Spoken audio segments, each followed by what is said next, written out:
Sacramento, roll call, please. Mr. Stahl? Here. Mrs. Reed? Here. Mr. Myers? Here. Mr. Trombley? Here. Dr. Chesney? Here. Mr. Birchfield? Here. Do we have a motion to approve tonight's agenda? So moved. Support. Moved by Dr. Chesney, supported by Ms. Reed. Any discussion? Okay, all those in favor signify by aye. Aye. Any nays? Passes 6-0. Dr. Gray, Shining Star. Yeah, we were going to begin tonight with Hawkins Elementary, but I think the train downtown has stopped one of our participants, so we're going to put that one last. And we're going to move to Mr. Gavin Johnson to talk a little bit about our VHS mountain biking team. Thanks, Dr. Gray, the Board of Education. A couple of our bikers are going to pass one quick handout for you about our mountain biking team. Tonight I'm here to recognize our Brighton High School mountain biking team club.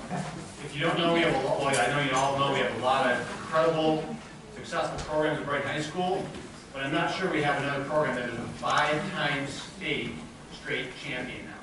This year our mountain biking team, under our coach TJ Tyrell, won their 5th straight state championship.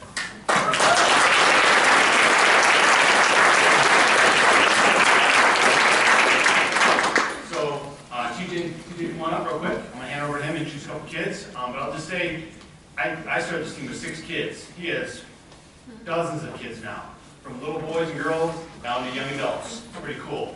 Boys and girls, all levels. And so he's created a legacy, a winning legacy, but more importantly in my mind, a legacy of kids that are involved, they're outside, they're active, they're fit, they're on a team. That's what clubs are about. So Coach TJ Terrell took over for me many years ago. He spends thousands of his own dollars and thousands of his own hours on this team and helping our young kids out. He's got lots of coaches and volunteers, but this man has literally made this team what it is. TJ? Yes, sir.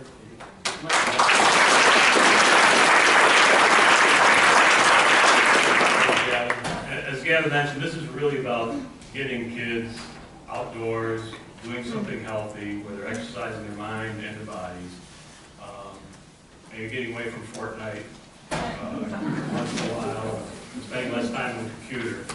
But as Gavin mentioned, this started out actually 8 years ago now with about half a dozen kids, and now in this past year, in 2018, we had 80 registered participants, and 73 of them participated in the MISCA race program. We had races in Kalamazoo, here in southeast Michigan. There were 3 races: Lakeshore Park, Aspen Oaks, and Lake Orion High School.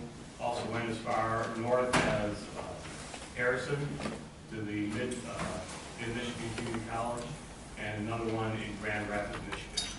I'd like to introduce some of the representatives for the team. We couldn't get all 80 of them here tonight, mostly because the parents all wanted to join them.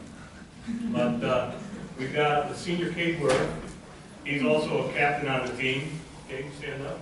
And Kate is also, he also rode the Iceman race up in Traverse City early November. And then we also have another captain, Alex Day, and another captain who, or Evelyn Money. Evelyn Money took 3rd place in the Varsity Girls Series, Michigan Scholastic Cycling Association. So in order to qualify for that, she had to get 5 of her 6 races counted, and she had finished all of those. We have 2 new captains this year. Parker Weston, who got stopped by the train, and so he's not here, but also Mason Burbison. With this many student athletes participating, we need a lot of captains helping organize things. Additional series champions, Allison Hillstrom, who is a senior, and she took 2nd in varsity girls overall for Michigan. Jacob Marks took 2nd for novice boys. And then we have a couple other elementary school and middle school participants, which is something that is new this year. We opened it up to elementary school riders who would have a parent ride with them, and middle school riders, and on the handout you've got kind of a breakdown as to where the grades are. So that's it for the Brighton cycling team. We're looking forward to another another program next year and continued success. And all of our trophies, the coolest trophies in the world are right over there.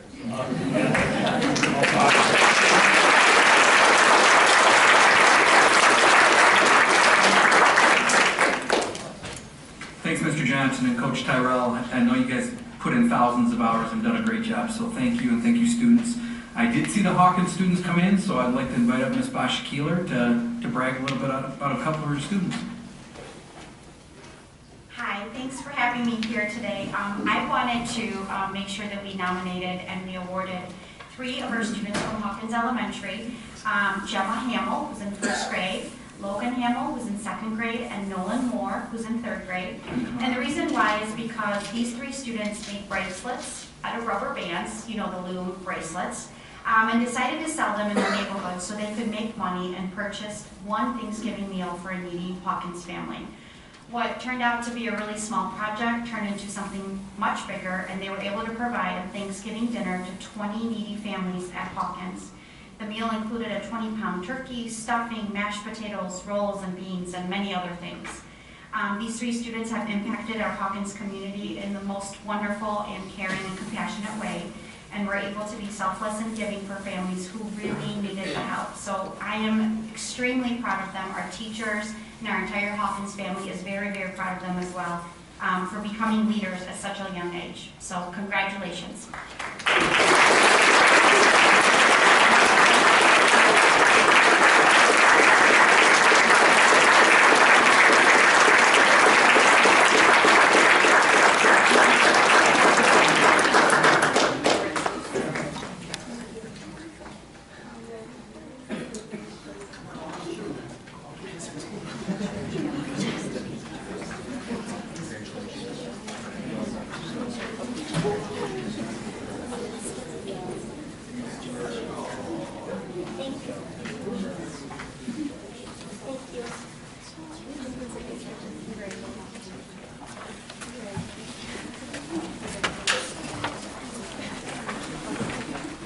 Thank you, Ms. Keeler, and thank you, Gemma, Logan, and Nolan. Your give back to our community and those around you is to be commended and is way beyond your years. So great job, parents, because obviously you're teaching them the right things. And again, thank you so much. And finally tonight, we have our athletic director, Mr. John Thompson, who will be talking quite a bit about our fall activities and the amazing success that we had. So, Mr. Thompson. Thank you, Dr. Gray. We enter the holiday season. We'll continue to talk about the spirit of giving. We'll talk about some of our student athletes at Brighton High who give their best each and every day to our community and to our school, both on and off the fields of play. Just a really, really good fall season. Outside of the people that we're going to recognize here this evening, our football, boys soccer, and volleyball programs all performing at a top 10 level. And the next groups that we're going to recognize are some regional champions and people that went on and represented us at the state finals level. So we're going to start with girls cross country. So if we've got members of our girls cross country program with us here, please come on up.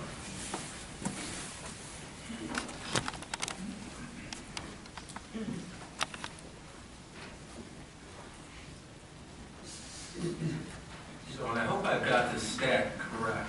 I believe that our girls cross country program has qualified for the state finals 28 out of the last 31 years. And that would include this year as well. They went on from the regional levels, competed at the state, ending up 26th place in the state of Michigan. Girls cross country is coached by Mrs. Christy Matuszewski. Representing us at the state finals, Maddie Brown, Katie Carruthers, Morgan Crompton, Emily House, Emma Montero, Hannah Chung, and Miss Morgan Wagner. So outstanding job as always. Thanks for keeping the tradition alive.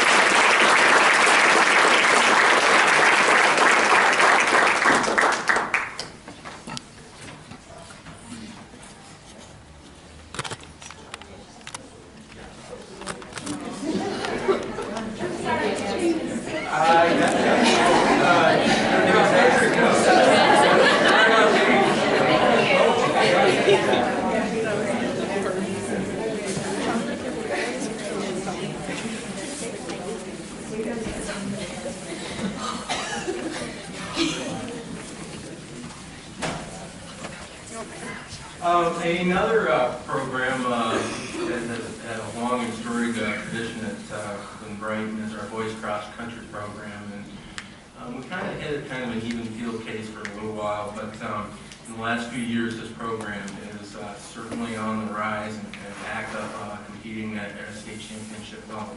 That's our boys cross country program. So if we have members of our boys cross country program here, please come on up. Start running. The race and the train. I bet on the dogs.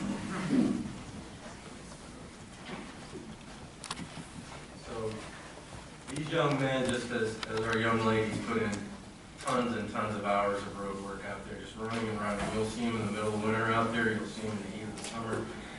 They just, there's a reason for their success. It's the hard work and the expectation of hard work that comes with being a Brighton Bulldog, and these young men put it in to the point where they were regional champions this year, qualifying out of the Huron Meadows region, which we hosted for the state finals, moving on and finishing in 10th place in the state of Michigan. They're coached by Mr. Chris Elsey.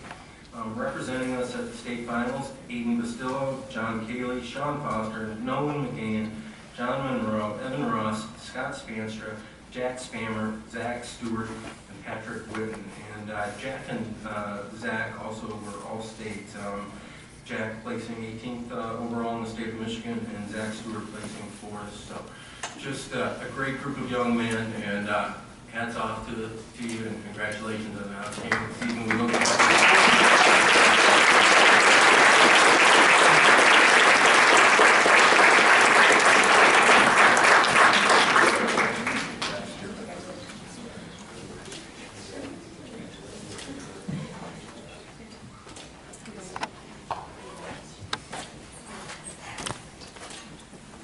This group we're going to introduce seems to be here this time about every year. This group of very hardworking as well and very classy young ladies. You'll notice that they're all in uniform. Our girls golf program, if you could please come on. Girls golf is coached by Mr. Paul Parcell. Again, another regional championship brought home by our Lady Bulldog golfers. They finished 5th in the state of Michigan. Representing us at the finals, Autumn Blaney, Annie Patilla, Maggie Patilla, Gracie Schuneman, Lillian Stoltz, and Alyssa Yagi. So great job as always. We look forward to seeing what you bring on the links next year. Great job, ladies.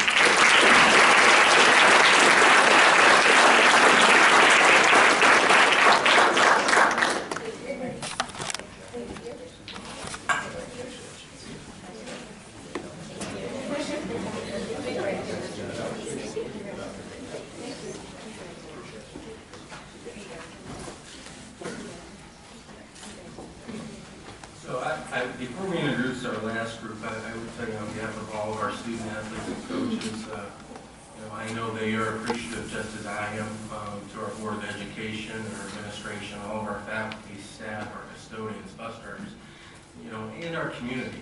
It's, Brighton Athletics is really Brighton, but do know that our student athletes are appreciative and they do not take it for granted.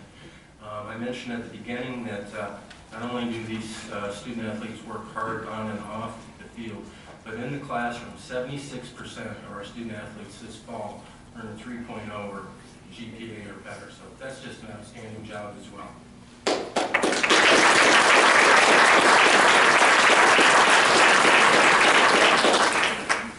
So I'm not sure if I stalled enough to get our last few trained people here or not, but I'm going to bring up our girls swim and dive program. If those members are in attendance, please come on up.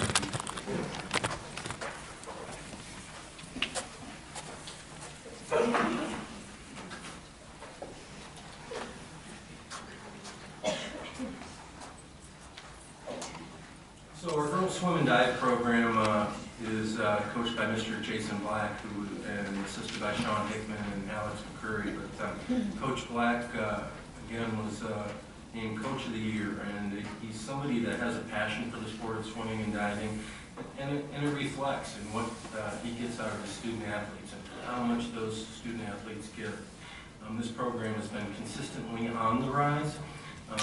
This year, They were the KLA Division champions and my King State Finals time. Coach Black, how many seconds? Like that much. So, state finalists in Michigan, coming in second by literally about that much from a touch. But just an outstanding group of young ladies that are up early in the morning, at practice well before most students are even out of bed, and then right back in after school as well. So these results do not happen by accident. But representing us at the state finals, Jordan Libler, who was 13th in the 200 IM, and 5th in the 100 backstroke, who was an all-state breaststroke, who's all-state. Jordan Libler, who's the 11th in the 200 IM, 7th in the 100 breaststroke, also an all-state performer. Gabby Maynard, 17th in the 50 free, 20th in the 100 free, and she's also an all-state performer. Kayla McCall, 16th in the 200 free, 18th in the 500 free. Maddie Mintz, 7th in the state of Michigan in the 50 free, 13th in the 100 butterfly, also an all-state performer. Chloe Reed, 5th in the state of Michigan in the 200 free, and 5th in the 500 free, also an all-state performer. Drew Telking, 14th in the 200 IM, 6th in the 100 breaststroke, an all-state performer. Lindsay Whitty, 4th in the 200 IM, 12th in the 500 freestyle, an all-state performer. In the 200 medley relay, Maddie Mintz, Jordan Libler, Lindsay Whitty, Julianne Libler. 5th, bringing home an all-state recognition for our 200 medley relay. Our 200 freestyle relay, Maddie Mintz, Julianne Libler, Drew Telking, Chloe Reed. Finished second in the state of Michigan on all-state time and bringing home All-American honors as well. And then rounding out our state finals performance in the 400 freestyle relay, Chloe Reed, Gabby Maynard, Drew Telking, Lindsay Whitty, finishing 4th in the state of Michigan with an all-state performance as well. So just a phenomenal year, and we look forward to this program continuing to get better and better and making this the gold standard. So great job, ladies.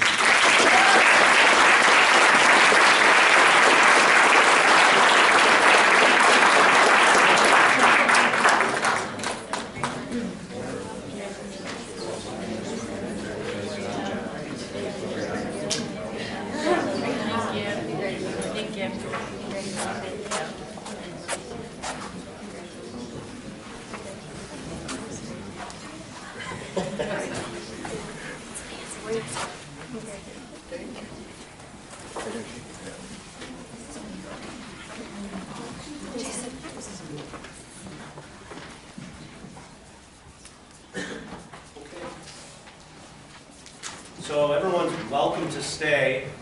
You're also welcome to leave at this point if you do not wish to remain. And once again, congratulations to all our fall athletes. Great job, as well as our hockey team as well. I've seen you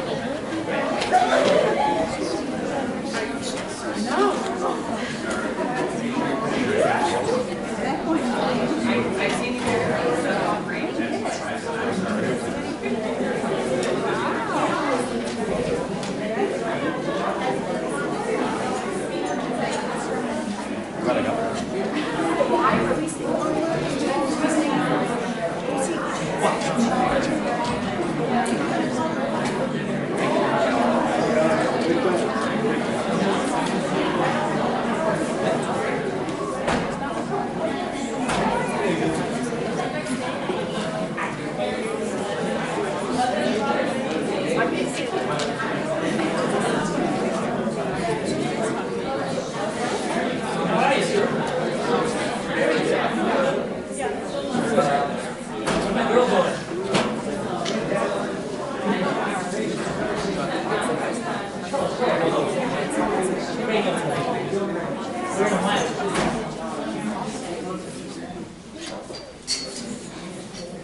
Thank you.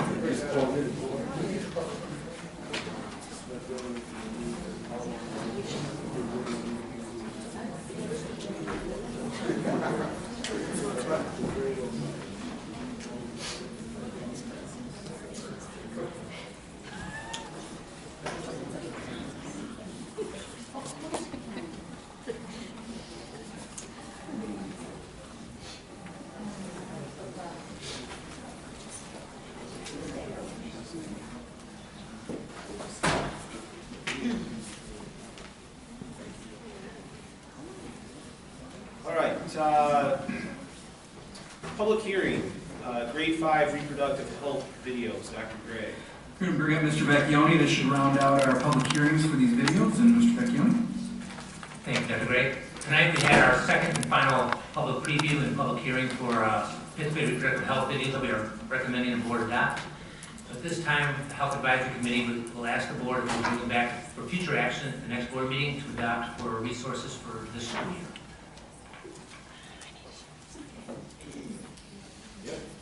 Sounds good. That was it, huh?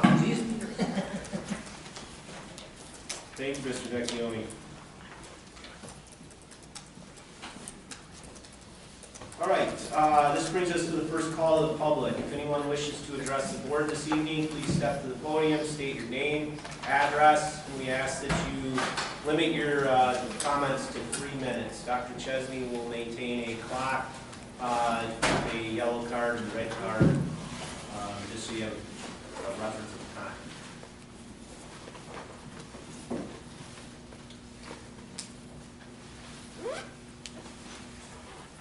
Alan Aikens, 1058 Hillcrest. Just looking through the board packets and the bond money proposed, I want you to pay attention, if at all possible, to not just paving the Spencer parking lot, but perhaps addressing the traffic snarl. It's the only elementary that doesn't have at least one extra lane for traffic to pass by, with traffic coming in and out. And I know we have very limited ability to affect, Brighton Township's road planning. But maybe another exit, maybe having engineers take a look at it. Because it's not just about the safety of the kids in the parking lot. What happens is parents wave other parents through, against traffic laws, and it's just a T-bone waiting to happen. So anyway, just maybe have an engineer look at it. Thank you. Does anyone else wish to address the board?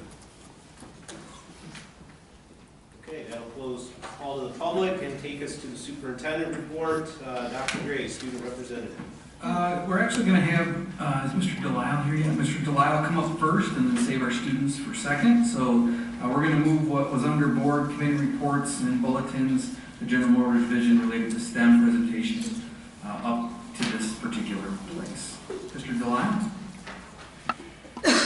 You guys can all come up. So I've been working with the school for the last probably 12 years, starting with the World in Motion program and the Society of Automotive and Aeronautical Engineers, and then the first robotics program. I am from General Motors Proving Ground. I am the community relations committee member, and my responsibility for General Motors Proving Ground is STEM, and actually we're changing that to STEAM because art is just as important in our design, in our inner eye that creates the new world we're looking at. General Motors is changing drastically, as is all of industry. As we get into automation and into the new sciences, we need a different type of student. We need someone that's already engaged and active with their hands, their mind, their creativity. They have the tools to start from the ground up. We're outreaching right now to community colleges and the high schools because that's where we get it started. That's where the seeds start. And with the World in Motion program for the site, we've reached out all the way to K through 8th, bringing a program right into the school system. And we work with the science teachers. We've got over, this last year alone, General Motors Proving Ground personnel have over 2,400 hours of classroom time spent with science teachers. And this a World in Motion program, where we bring a hands-on 5-week experience for the students. This just goes to the commitment that GM has in their community. It's something that we need to be able to do, and it's not just us. We're working closely through a new organization that we brought into this. It's not new, it's been around for about 20 years, but we've brought it into both Oakland County and into the Brighton school system. Right now, for the Brighton area schools, General Motors is probably one of the top 3 or 4 landowners, and we're also one of the top 3 or 4 employers in the school district. And we've got a lot invested. A lot of our parents are engaged and involved. This last year's robotics program, we put in over 7,800 hours of time to bring the team to a success. The team actually made it 4th in the world out of 3,700 teams throughout the world. It's been a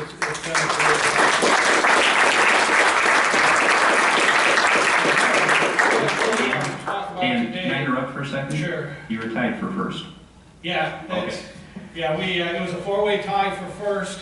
We lost in the tiebreaker. We were 40 points away from first place out of a possible 600 points. So it was a tight race. So as you can see by the placard that Colin's holding, it's not just us.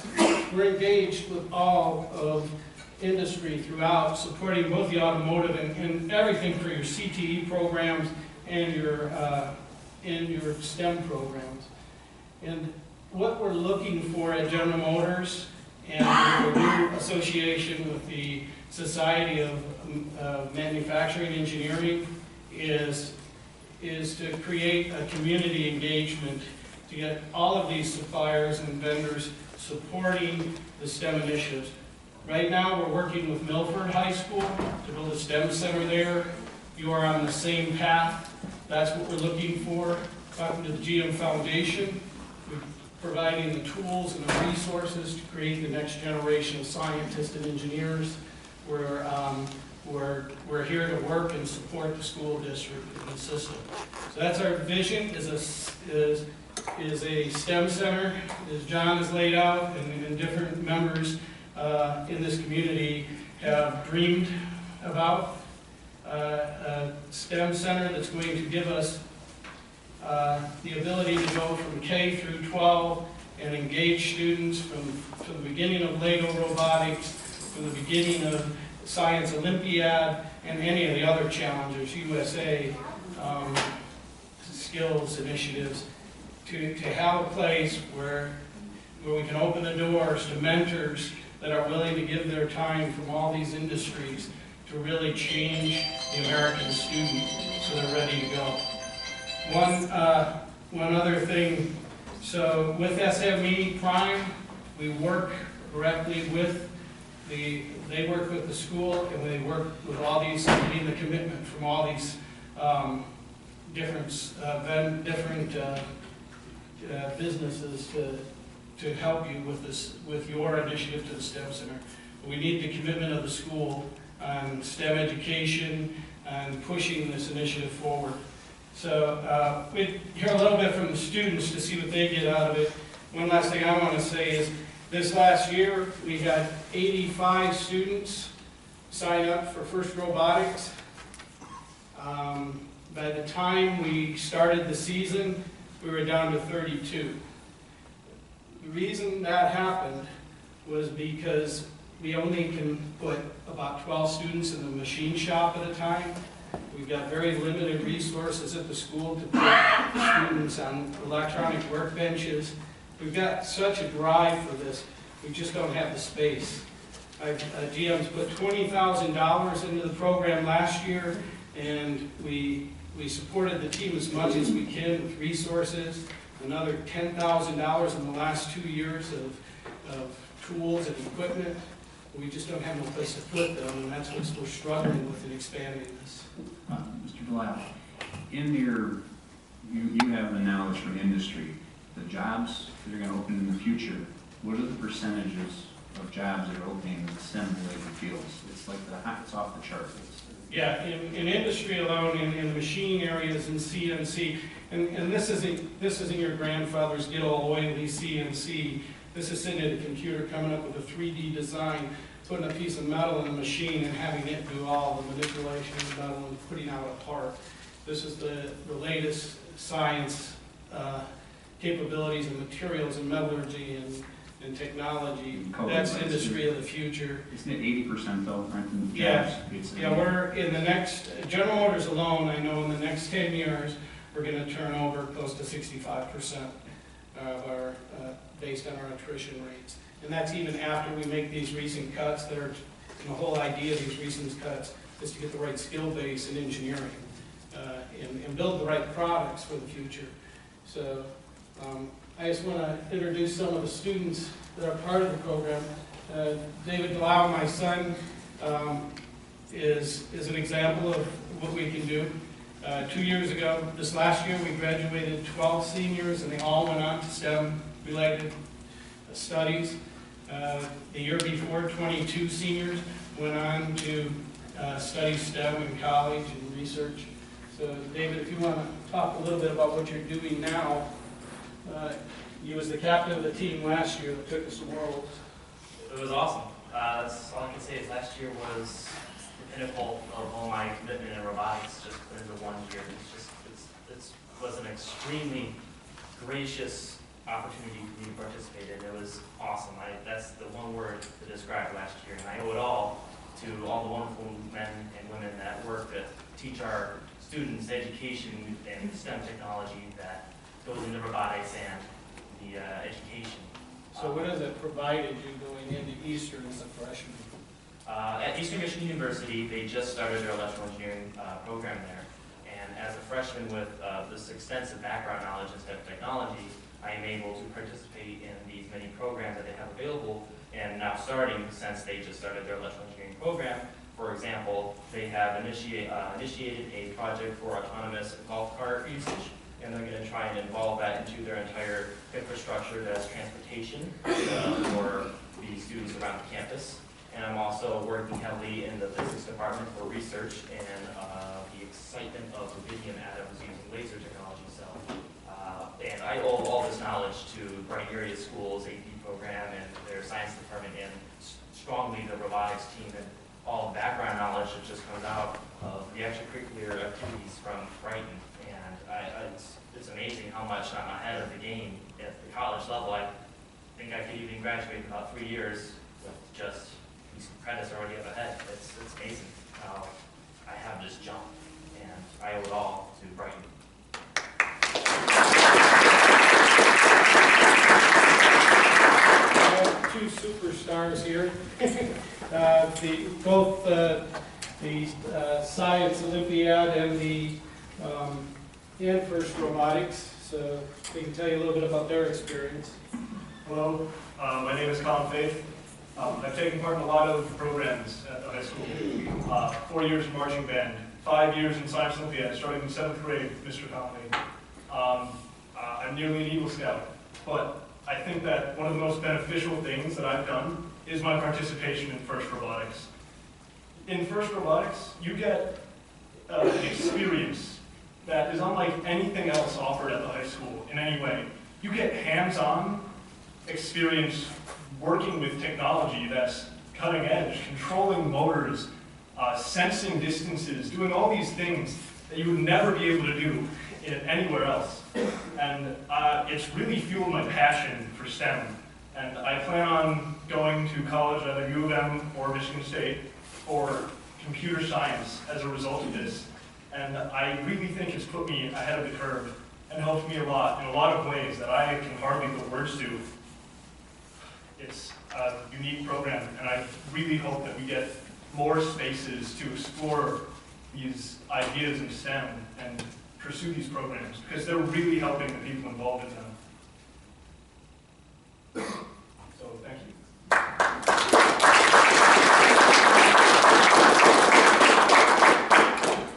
I'm Grace Snyder. So I'm more on the Science Olympiad side, but I actually joined robotics. I'm a senior, and I decided to jump on the First Robotics bandwagon this year, and I'm actually a sub-team lead, so like I got thrown into it, and I can't wait. I'm really excited. Just seeing what the team has done in the preseason, I'm blown away. I mean, with how it's come from what I've heard from years past to this year, from last year when they went to Worlds, I think it's just a great group of people. And I also was in Science Olympiad for 5 years, like Colin was. And for me, science and math and STEM programs was kind of my fallback because I was a runner and I got injured twice. I've had 2 hip surgeries, and I'm 18. So it's been, but I could fall back on my science Olympiad. Mr. Conley Colin and I started in 7th grade because there was no coach, and he had this vision that getting us started early would push us farther than most kids would go in high school. And I don't think I would have been in science Olympiad or robotics in high school without science Olympiad in middle school, because I didn't have a lot of homework in 8th grade, so I was like totally driven to science Olympiad, and now I make it a goal to be involved in science Olympiad and robotics and do my schoolwork. Like all 3 of them are very highly prized to me, and I think it'd be really cool to like reach out to more kids for science, because it's just such a great thing. And like David was saying, he has a head start in college, and that's something that a lot of us need. And I think with more STEM and more STEAM now programs, it'll help kids get those footholds so they can actually find what they want to do. So thank you.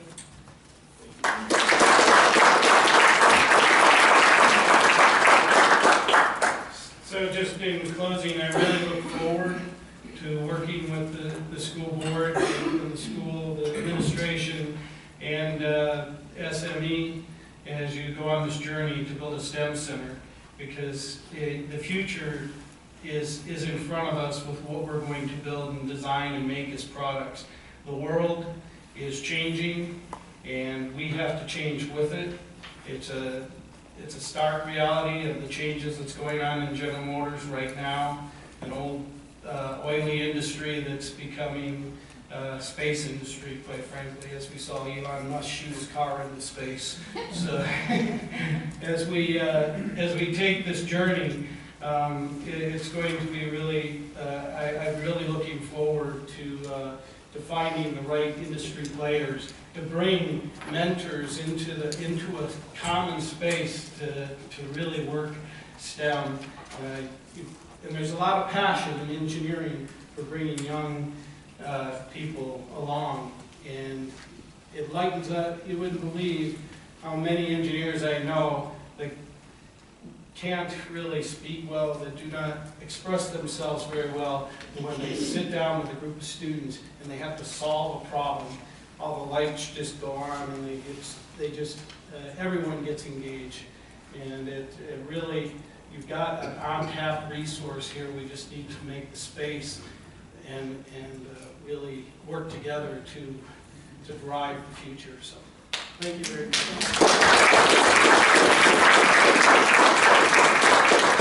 Dan, you're escaping. Oh, any questions? I'm sorry. There might be some. I have one in particular, a couple, but you, people that don't know, we've talked about this before, Mr. Delisle has taken a level of professionalism that had never been seen at the high school level before. Mr. Delisle is responsible, and he and Eric are responsible to allowing our students to enter into General Motors Proving Grounds and work in the highest research facility in automotive in the world. Our students were allowed access to those, to have those privileges. Mr. Delisle has represented his company at a very high level, looking to excite young people in directions. I recall when he spoke in our Performing Arts Center, he talked about the opportunities which would be allowed to those young people. And again, if they decide not to go into the profession, they still have got the opportunity and get the knowledge to help them in their life and further their lives. And I can't remember the exact words, but they were very clear that it allowed everybody to be involved. And in public education, we have a gift here. There's no question we have a gift. And Dan Delisle cultivates that gift. And if I heard it correctly, it sounds like if we engage our community and our schools in a STEM direction, the GM could become a partner. Yes, exactly. It's not just, like I said, it's not just General Motors. The societies, both SAE and SME, are really the catalyst. They're the glue that's going to bring everything together, and all the industries in this community that support this community. And does that mean that there be potential financial contribution? Oh yes, most definitely.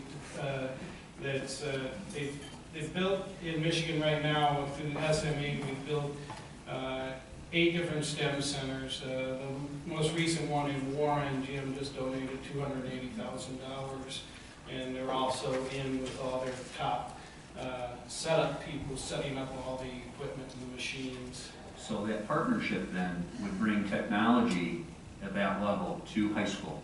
Yes, yes. Okay, now that is what I want to share with the board. So never in history before will has this opportunity come up. The number 2 automaker in the world, 3, 2, we're right up there. Okay? Yep. Should be number 1. We'll get that back. We'll take it back. So it's allowing and interested in partnering with our schools. And I think the strength of our all students, will benefit from those relationships. And it sounds like it's not just GM, so there'll be a consortium. Yes, yes. And through SME, they've got a STEM center in Jackson that was funded by both General Motors and Toyota. So it's not just GM. Okay, and that's what I think our board needs to know. So as we look at spending taxpayers' money, that investment will yield results for our students. Yeah, yes, and it's a competition, right? It is. Brighton Schools, I'm a bulldog, I'm a techno dog, I almost took us to the States. It's a competition, we're competing against the other high schools, and it's needs-based in this, so they've got to see the commitment, is what I'm hearing from the SME leads. We're going after foundation money. Davis, can you hold up that sign? That's a sign that I had made a year or 2 ago.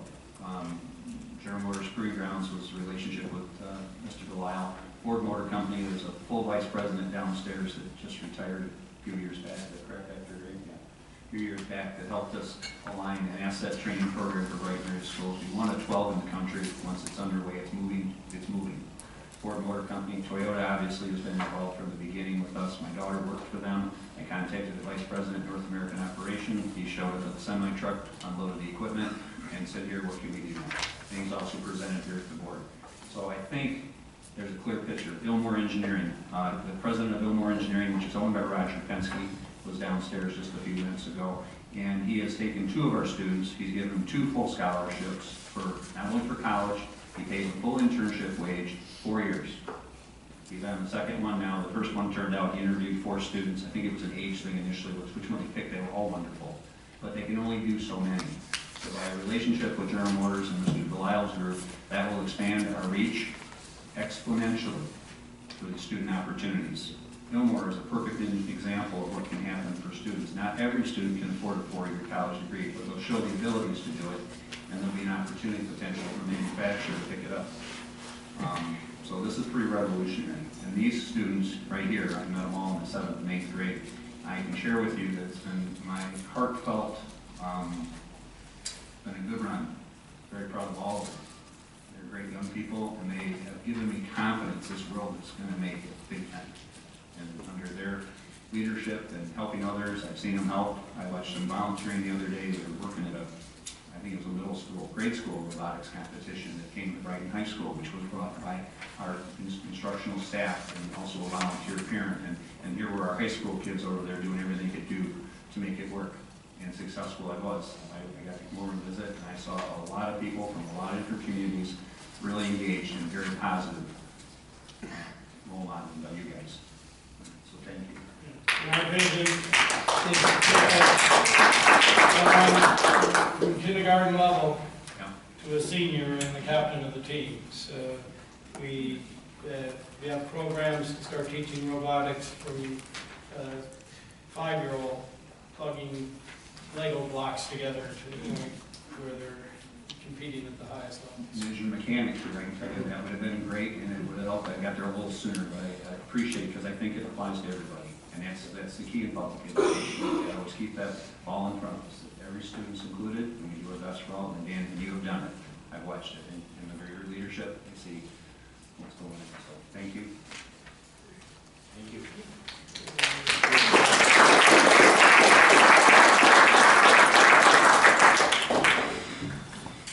We also have our 2 student reps here tonight. First, we'll start with Gabrielle Myers. Thank you, Dr. Gray.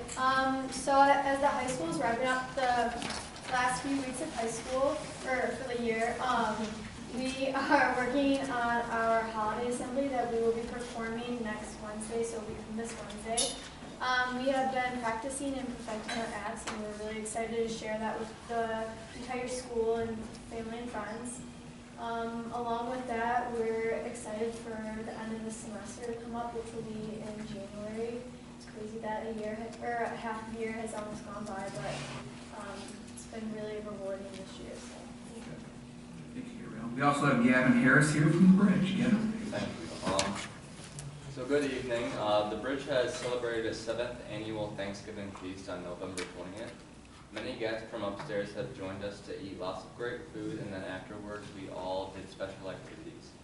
The Mayo Hall Leadership Conference was November 14th, 2018. Students participated in leadership activities and team-building exercises. Students also voted for Mayo Star's leadership representatives. Out of 5 voted in, there were 2 Bridge students. Congratulations to me and Gray only in representing alternative students throughout the state of Michigan. The Bridge has started some extracurricular clubs that meet after school. They include Art Club, Basketball Club, Video Game Club, and Mayo Stars Student Leadership. Thank you to the Bridge staff members who give their time to expose our students to new experiences. Tomorrow evening at the Little Caesars Arena, our counselor, Ms. Decker, will be taking some of our students to hear Michelle Obama speak about her new book, Becoming. Ms. Decker was able to secure these tickets through the American School Counselors Association. The Bridge students and staff would like to thank board members Dr. Dave Chesney and Mr. John Conley for all their support over the years. We so appreciate you fighting to make us a better Bridge. Thank you. We are all looking forward to having a nice and long winter break. Happy New Year's and have a great night.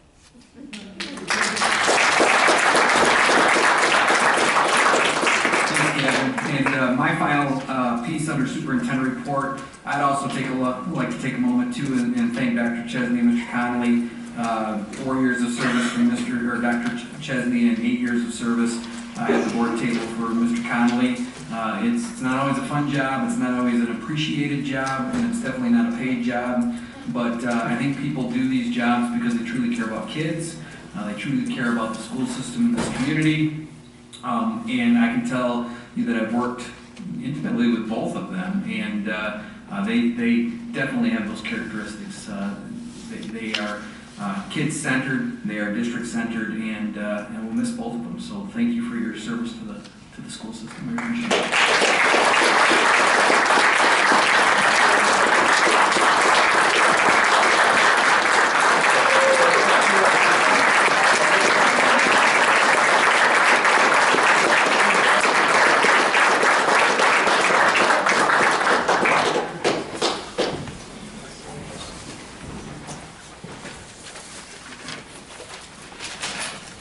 So one thing, we forgot to add letter G for the 403B to the agenda. Tax shelter. That's for action. For action. I make a motion that I'll second that. Okay, motion by Mr. Reed, seconded by Mr. Stahl. Any discussion? this is just for the addition to the agenda, right? Yes. Right. So, yeah, I'd like to add an item B, future, for an $8,500 donation. Then I'll talk more about it.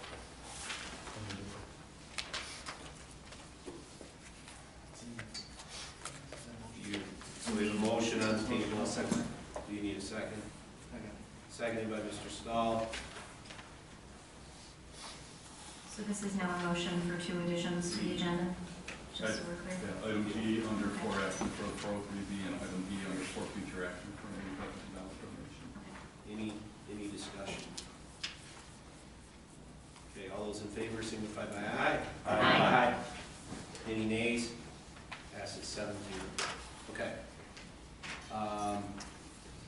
For action.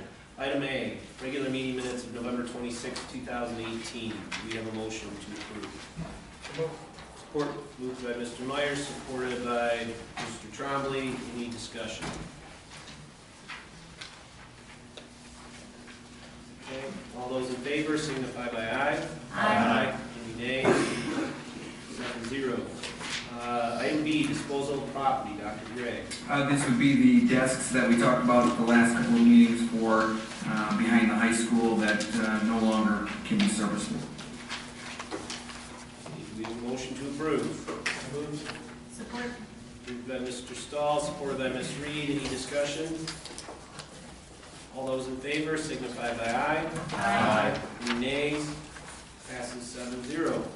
Item C, donation, Pink Week. We recommend you accept the donation of $14,910.16 to the Brighton High School for Leadership Pink Week fundraiser. We have a motion. Support. Moved by Dr. Chesney, supported by Mr. Conley. Any discussion? Nice work. I was going to say wonderful work, so I think that's our, so amazing. Congratulations to your team, the school. It's great thing to see that hard work. Where'd you wind up, like $45,000? Yeah, over 45,000. That's unbelievable. Almost double what we had last year. I saw some pictures. You went to St. Joe's. Yeah. So they brought you so they bring all the coming students are able to go. The ones that are in the leadership class, they allowed us to come there and they showed us around their facility and they showed us how some of their machinery works and even talked about like jobs in the future and how we could start prepping for them in high school. It was really eye-opening and really listening. Congratulations and good work. The bar is set high. Boy, it is. Those juniors are in Yeah, big you trouble, want- I think. Handing that one off. I can't wait to Yeah. Okay, all those in favor signify by aye. Aye. Any nays? 7-0. Item D, call for January organizational meeting. As we do each time this year, it's recommended that the board call for an annual organizational meeting for Monday, January 14th at 7 p.m. in the boardroom at the Beck Building, 125 South Church Street, Brighton, Michigan, 48116. To move that. Support. Motion by Mr. Conley, supported by Ms. Reed. Any discussion? Okay, all those in favor signify by aye. Aye. Any nays? 7-0. Item E, Neola policy. I've had a couple other questions on this. There still seems to be some clarifications that we need. I'd recommend that we table this until the next meeting. Yeah, and I would support that. I've had a lengthy conversation with Dr. Turner, and I know that at the last meeting there was some discussion about the lack of clarity in terms of what was actually going to be represented in the policy. In talking to him in further detail, I think there's a little more substance that needs to be explored before we bring it back to the board. And quite frankly, my recommendation would be that before it comes back to the board, that it go to the policy committee, of which I'm a member, but of which my two colleagues are not part of me, and so it will have to be reconstituted. But whoever does comprise the policy committee, I believe, should look at it first, have a further dialogue with Dr. Turner. There's also a couple other policies that go beyond just technology, and I think it would be prudent for us to go in that direction. I think it'll also be, in terms of the start of the new year with the two new board members, I think it might be a learning process as well. It might help expedite the learning curve as we work through that policy, so that would be my recommendation. So that's a motion. Motion. Support. There we go. Motion by Mr. Myers, supported by Mr. Stahl. Any discussion? Well, just discuss, and this is parting comments, but these Neola policies, they come through in packages of 60 pages. And it's really difficult to boil it down to what are the 2 pages of what does this all mean? And we don't, it's really hard to figure out what that means. And I've frankly tried for the past month to figure out what this means. And I don't even know, even at this date, I don't know what the difference between district-owned equipment versus board-owned equipment is. And that's inconsistent in the 60 pages. So I think, you know, as we're going through these Neola policies, a recommendation I would make to the policy committee is perhaps a 2-page kind of executive summary of what is this policy, what is it about, what does it mean, why is it important. Just to boil down to 60 pages into something simple and consumable as a starting point. I agree. I would concur as well. Okay, all those in favor signify by aye. Aye. Any nays? Okay, no. We'll move back to the Policy Committee for further review in January. Item F, application for preliminary qualification of bonds. We'll move that. Support. Motion by Mr. Conley, supported by Ms. Reed. Any discussion? Go ahead. I think tonight we had evidence of, from General Motors and the need in the industry, more evidence. We already have evidence. A short time ago, we had my retirement party downstairs in the cafeteria. I think we had, I don't know, correct me, Dr. Gray, 2 state senators, our state representative, our county commissioners, our sheriff, we're out there. And they want to know, and they're looking to see what we're going to do next. And they want us to do everything we can do to help our youth. And our sheriff, obviously, he's interested in safety and security. And he's serious about it. In our bond, we allocated in the neighborhood of $15 million between technology and structures for STEM education. This has been, I'll tell you, I can tell 2002 vision or a dream from when we started coaching Science Olympiad to when we would actually have this up for discussion. So I got 16 years waiting for tonight. And that's thousands of volunteer hours. Not one dime has ever been paid. It's always been an expense for me. And I've never, ever looked back and said it was the wrong thing to do.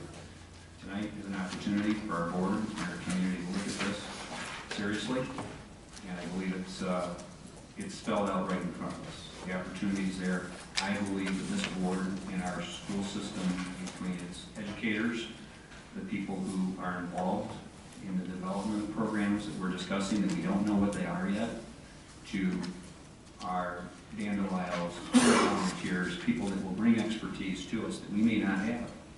And we have to be open-minded that we may not have that expertise. And I just beg of everybody to be open-minded to that. We don't all know everything. And anyone who says they do, we know that's not possible. And also, we're going to make some mistakes. If we're making a mistake, but we did our best to do the right thing, you have to accept that that mistake was made with the right intent. Intent is the key. So if you make an investment in something, and let's say you have to change it, well, that could happen because the wheel could turn before you even get the thing built. Welcome to industry. I think that our superintendent has shown the ability, wherewithal, judgment, talent. He has a good support staff. He's sitting over here in the end. She has a new one there.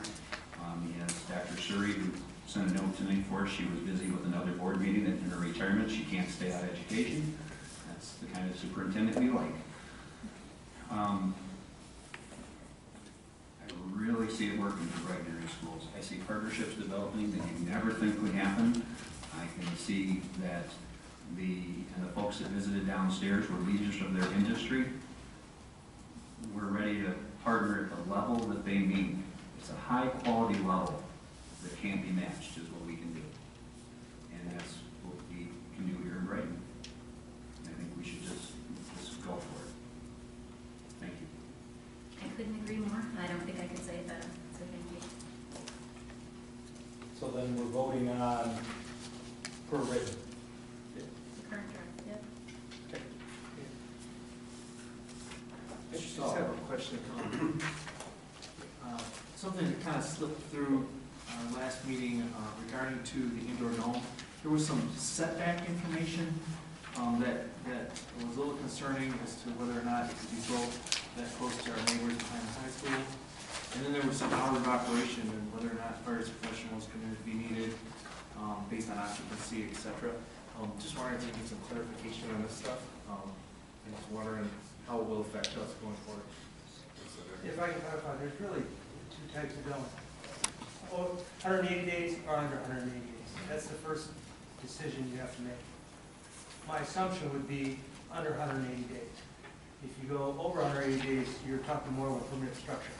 And that gets you the fire suppression and everything else. If you talk under 180 days, you're following NFPA, which has a statute as far as temporary structures go. There are still things like backup generators to keep it going and so forth. The setbacks come into play when you're dealing with a lot of, any building, and I have to look a little farther to find out with a temporary building that still might be considered is yet a building being placed, has to go through site plan approval. And that goes up to state government, Bureau of Construction Codes and law. And that's quite frankly, it's a 90-day process. School districts are relatively autonomous to zoning requirements, yet they do look at the district you're in or the neighborhood or the township and stuff you're in. On occasion, they will push to enforce those regulations on you. Take an example, the parking lots, built a new parking lot, and it just happened to face a residential area. I mean, literally, right across the street were homes. So they built a berm to comply with that zoning ordinance, which made sense, quite frankly. Did the school? But they didn't have to. But they didn't have to. That's right. Okay, and that's the gray area that you have to go back into, because again, you are autonomous by state law, I believe, relative to what's required. So as you look at... You are correct. So in this, in that thought process, if the board decided to do it, zoning didn't need it, they can still build it. Again, that's the, being a good neighbor and all of that. And quite frankly, where are we going to put it? Where are you thinking of putting it? Whether, it's been discussed at the two locations that I'm aware of. Does the secondary power fall into the... On both conditions or the... In both conditions. So do you have a way to work this into that? Yeah, the backup generator is what you're looking for. Right. Is it? Yes. What amount? Yeah. Have we worked on that amount? Are we going to be Yes. able to do it? We actually upped the package. I'll respect the bill. We boosted the price on that. That's after a lengthy discussion with actually the person I think you talked to, relative to the manufacturer. And it gets also into how that's generated, how it's mounted, portable, non-portable. There's a lot of discussions that have to happen as to what you're going to use it for. But if you do go permanent or more than 180 days, there's a lot more regulations that are going to make it very difficult and probably are not in that budget. Thank you. The intentions were never to be permanent. I agree with that. It's that 180-day cycle. Yeah, and on that note, if the research I did on this, and I believe it's 100% factual, is the school can build what it wants. It can set on a zero setbacks. It can do whatever it wants. Now, I believe our school wants to be friendly with the neighborhoods, and I also trust, and I'll defend you can in this, and I'll also give you a little bit of a hard time. I also trust that you will decide, you guys will decide, and get this straight and get it as right as you can. And if it requires a little berm, it'll take care of the neighborhood, because you'll do it anyway, because it's the part about being a good neighbor. But I would just suggest early on in this idea, that's a technical issue, and with it being a technical issue, it can be dealt with. It's not pie in the sky. This is a technical issue that's on paper that we can work through, and there's no need even to. It'll happen. You're going to be on the committee. I guarantee you that you'll be doing it. So I'm satisfied with the answer. I just wondered. I know you're going to handle it, but you're going to handle it. Okay, it'll get done. And I totally have confidence in this board that they're going to do that. And like I said, they have good leadership out here in the architectural division. They have a reputation at stake too, and they look at that at every project. Thank you. Thank you. Thank you. Dr. Chesney. So,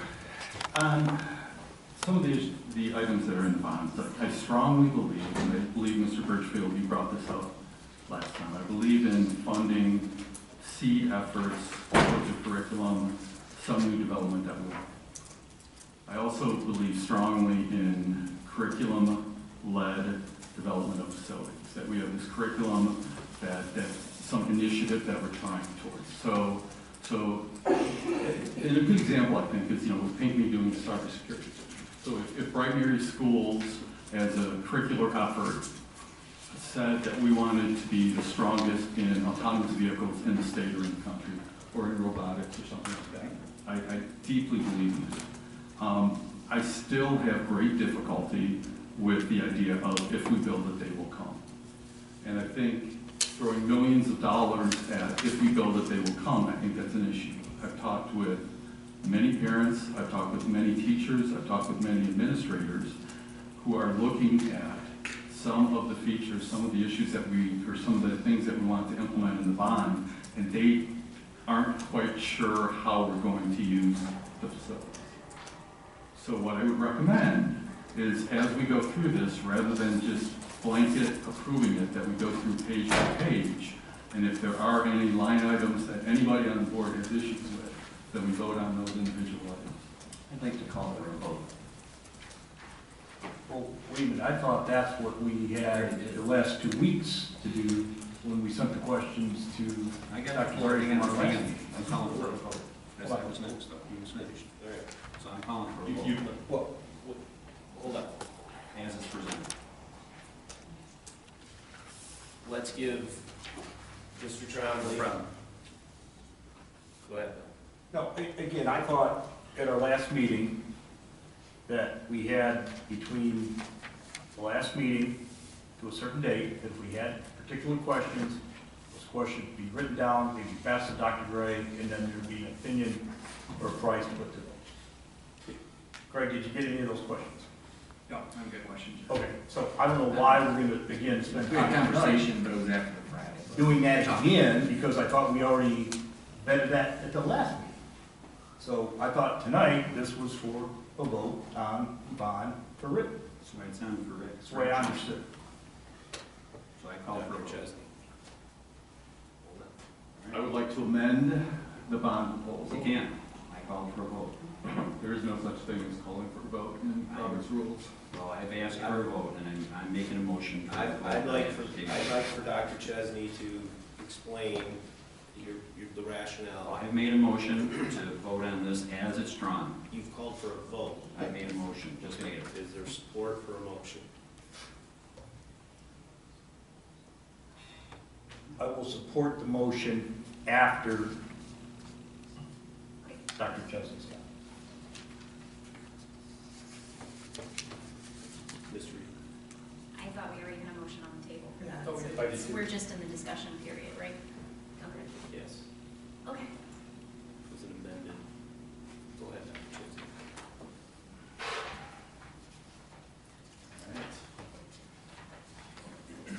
So, I believe all elementary school, the STEAM education, that we would consider that to be STEAM renovations, and we would consider that to be seed money, and I am in agreement with that. For both Maltby and for Scranton, I believe that the $1.32 million should be reduced to $1 million per school. What's your rationale for that? Well, about the same rationale as the 1.32 million. I think we don't know what we're going to do with that money. So since we don't have an active plan for what we're going to do with it, reducing it, we should still be able to do all of those objectives. But again, I think this budget was put together by the people that we had talked to, which are the two architects that have some knowledge of cost. So they were the ones that put these budgets together, compared just to randomly take X amount of dollars off. 1.3. If I could, as I recall from what Dr. Gray shared with us the last couple of meetings, he took the total amount that the board had suggested in the workshops that we would like to invest in our STEAM centers at our middle and intermediate and elementary schools, and allocated it on a per capita basis. So Per pupil. Per pupil. Yep. And so that's how we ended up with the breakdown per school. That seems eminently fair to me. So if we're reducing the amount of money at the intermediate and the middle schools where we have more students than we have at each of the individual elementary schools, why are we taking that step? Is it $750 per student? I can't remember the exact dollar figure. I think it was close to that. I don't have my calculations. All right. I think that's pretty accurate. Other issues that I have. I think the indoor dome should be gone. I don't think that should be in here at all. I just don't think, I think that could be the single thing that defeats this whole bond proposal. I don't know that it's going to add strength to the bond proposal, and I think that the community will not see that as a value add to this. I think that the STEAM Center and STEAM renovations on the back of Brighton High School which total about $5.7 million. I have never gotten a good description as to what that space will be used for. We're going to have a whole lot of space in an empty building, and I don't know what that space is going to be used for. So I have issues with that. I think that to be able to accomplish the same goals, I'm completely in support of pursuing STEM education. I don't know what this square footage will do to improving our ability to offer STEM education for our students.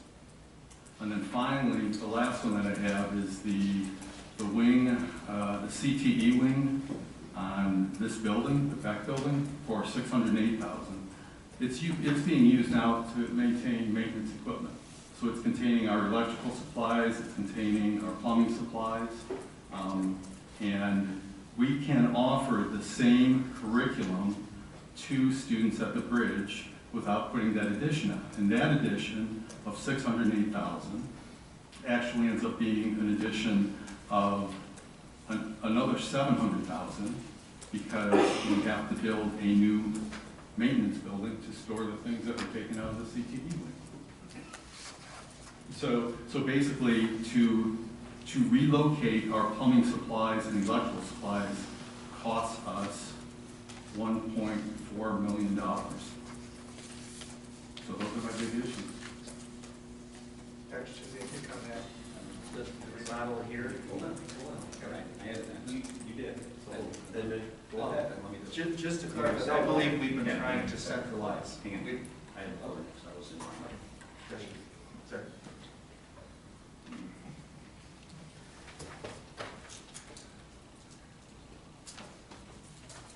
As we complete this project, this stage of it, I've just heard exactly what I needed to hear. You believe, Dr. Chesney, in your manipulation way here, that these students at the Bridge Alternative High School don't deserve their own facility. You believe it should be used to store boxes, trash in some rooms, old blueprints from 30 years ago. This school, I particularly went to school in it. This was a school of higher education and higher learning. I was under the principal named Bob Scradden. Bob Scradden got me where I'm at today in a lot of ways. This school has an opportunity to do it for kids that may not have the same opportunities that other kids have. And we've talked about this before. And now we're going to have a little lecture on the issue. My father was raised with an 8th grade education. He went to Boys Town, Nebraska and studied under Father Flanagan. He graduated in 1945 from Boys Town. He went on to be a good citizen. He went on to the U.S. Army Air Corps.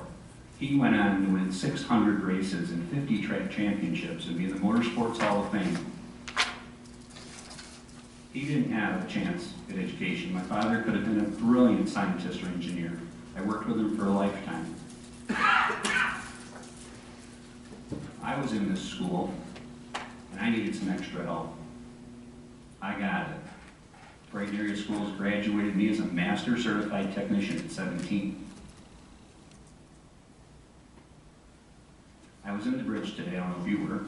I was in the bridge today, checking things out, looking at what we need to do, and checking and just seeing what the students were up to. Some kids were having a tough day, some were sleeping in the hallway, trying to figure out how to get to their next class. Trying to put it together enough to get to their next class. This is public education. We take care of all students. We do not discriminate. The dream and the vision is that we will centralize our maintenance and repair facilities for 1,300,000 square foot, correct? How many square foot do we have? I think you're mixing up the price with the square foot. No, how many square foot in the district though? Oh, 1.3 million. 1.3 million square feet of buildings that don't need to be housing their supplies in classrooms and taking up classroom space that could be used to educate students who need the education and need to be kept safe and given opportunities in this life that we have. And my advocacy for this is firm to the core. We cannot deny them the opportunities. We, as taxpayers, I represent several thousand, have told me to do what you see fit in the neighborhood of taking care of our top to bottom, every child, when it comes to educational value. I understand what we're using it for today, but it has no vision, it has no dream sheet, it has no opportunity for growth, none. It's using it for a storage room. It's ridiculous to use those classrooms for storage rooms. It's the most ridiculous thing I've ever seen, and I can share with you that Mr. Trombley and I have toured those hallways on numerous occasions, looking at what could be done to create an educational environment for students, and centralizing our maintenance and creating a more efficient maintenance department that is current state-of-the-art, that will lead this district for the next 20 years, is the job of the school board.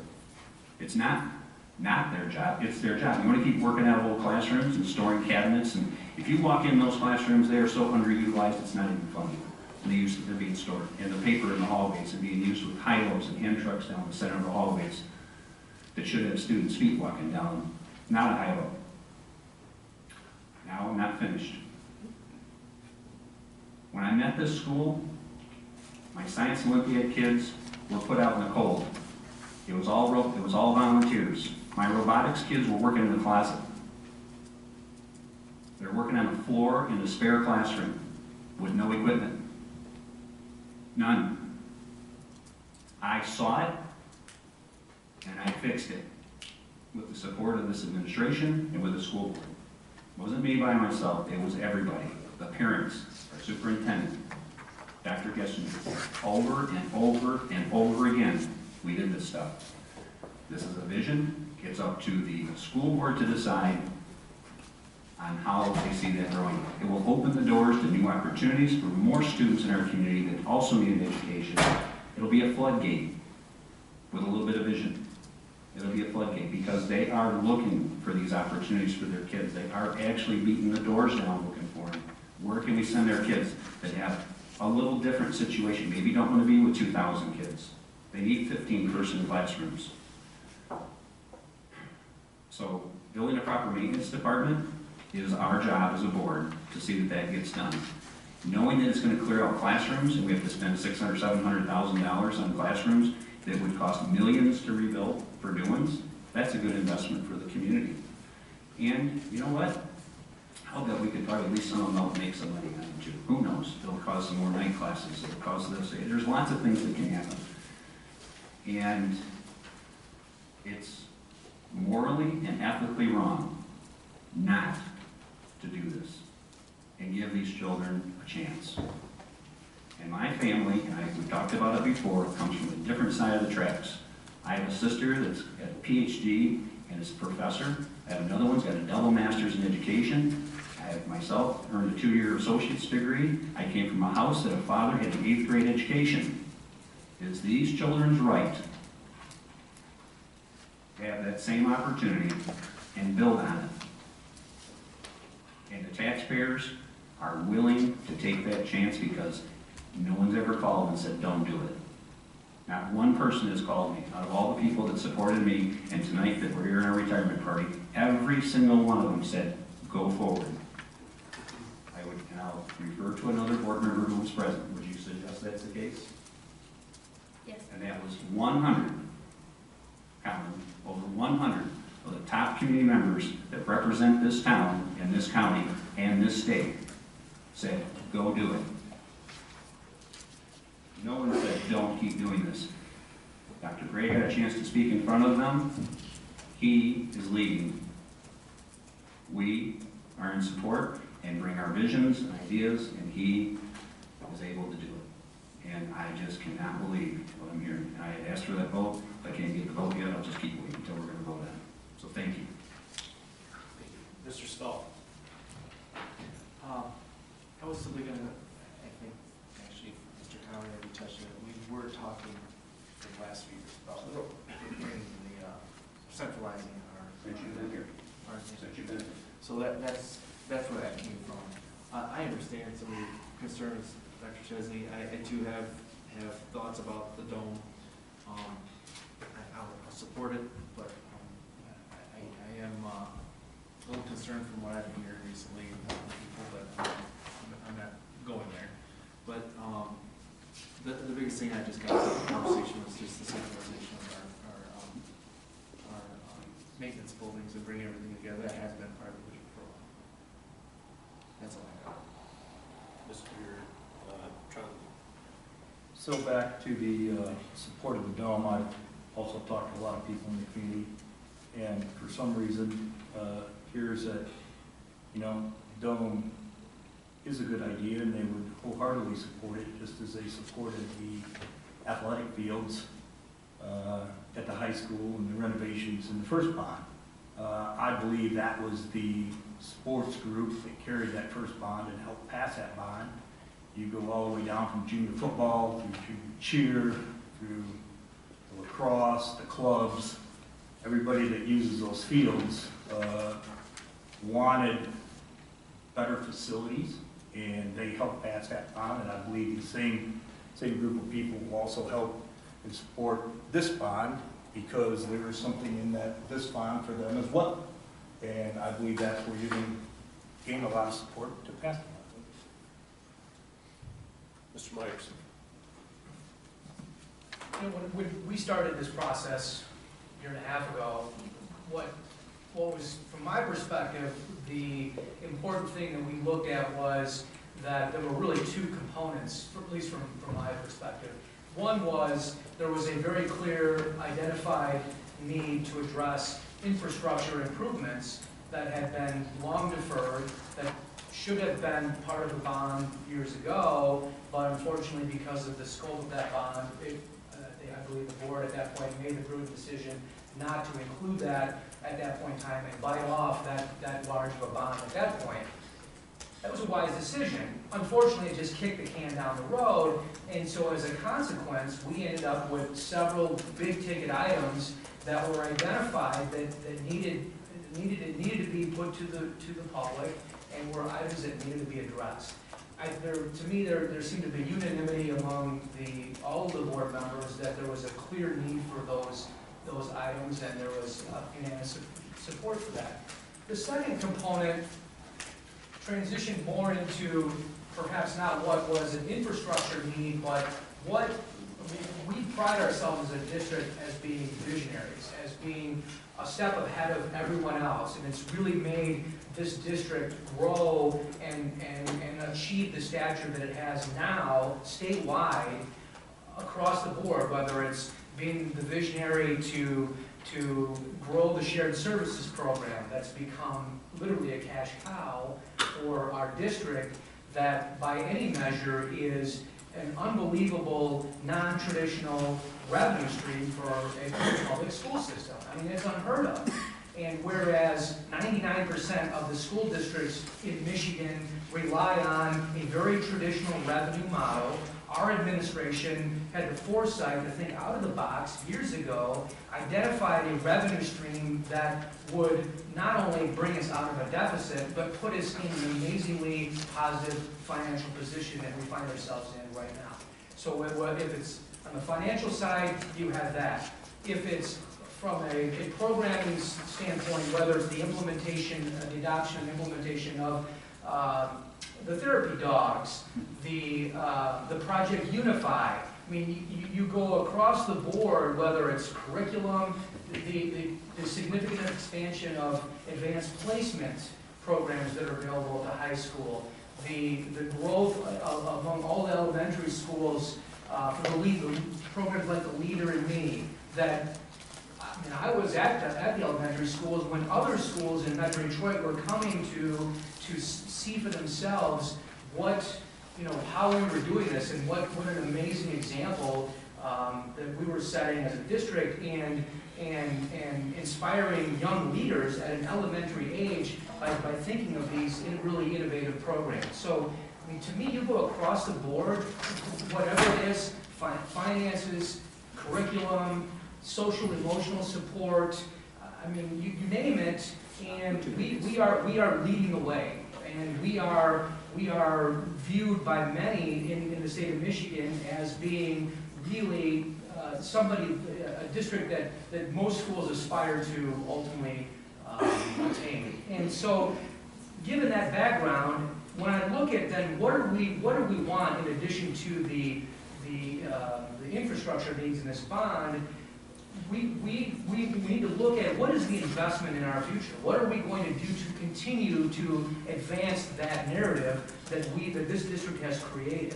And to me, as we went through and vetted, and we as a board, with the assistance of and the direction of the administration, you know, we eliminated. There were some items that may have been pie in the sky, great.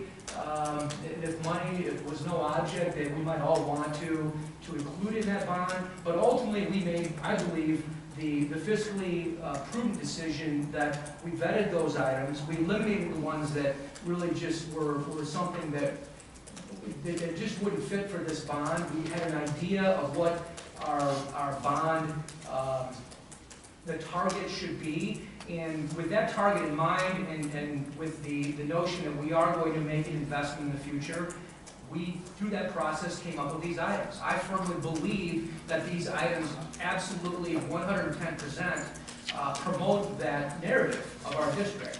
I mean, there's no question, based on presentations that we've heard, the due diligence that the administration has done.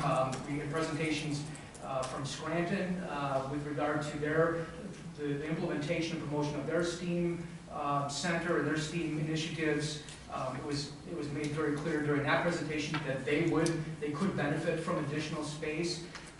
So to me, and I completely respect and understand where Dr. Chevney is coming from. I certainly completely understand that perspective.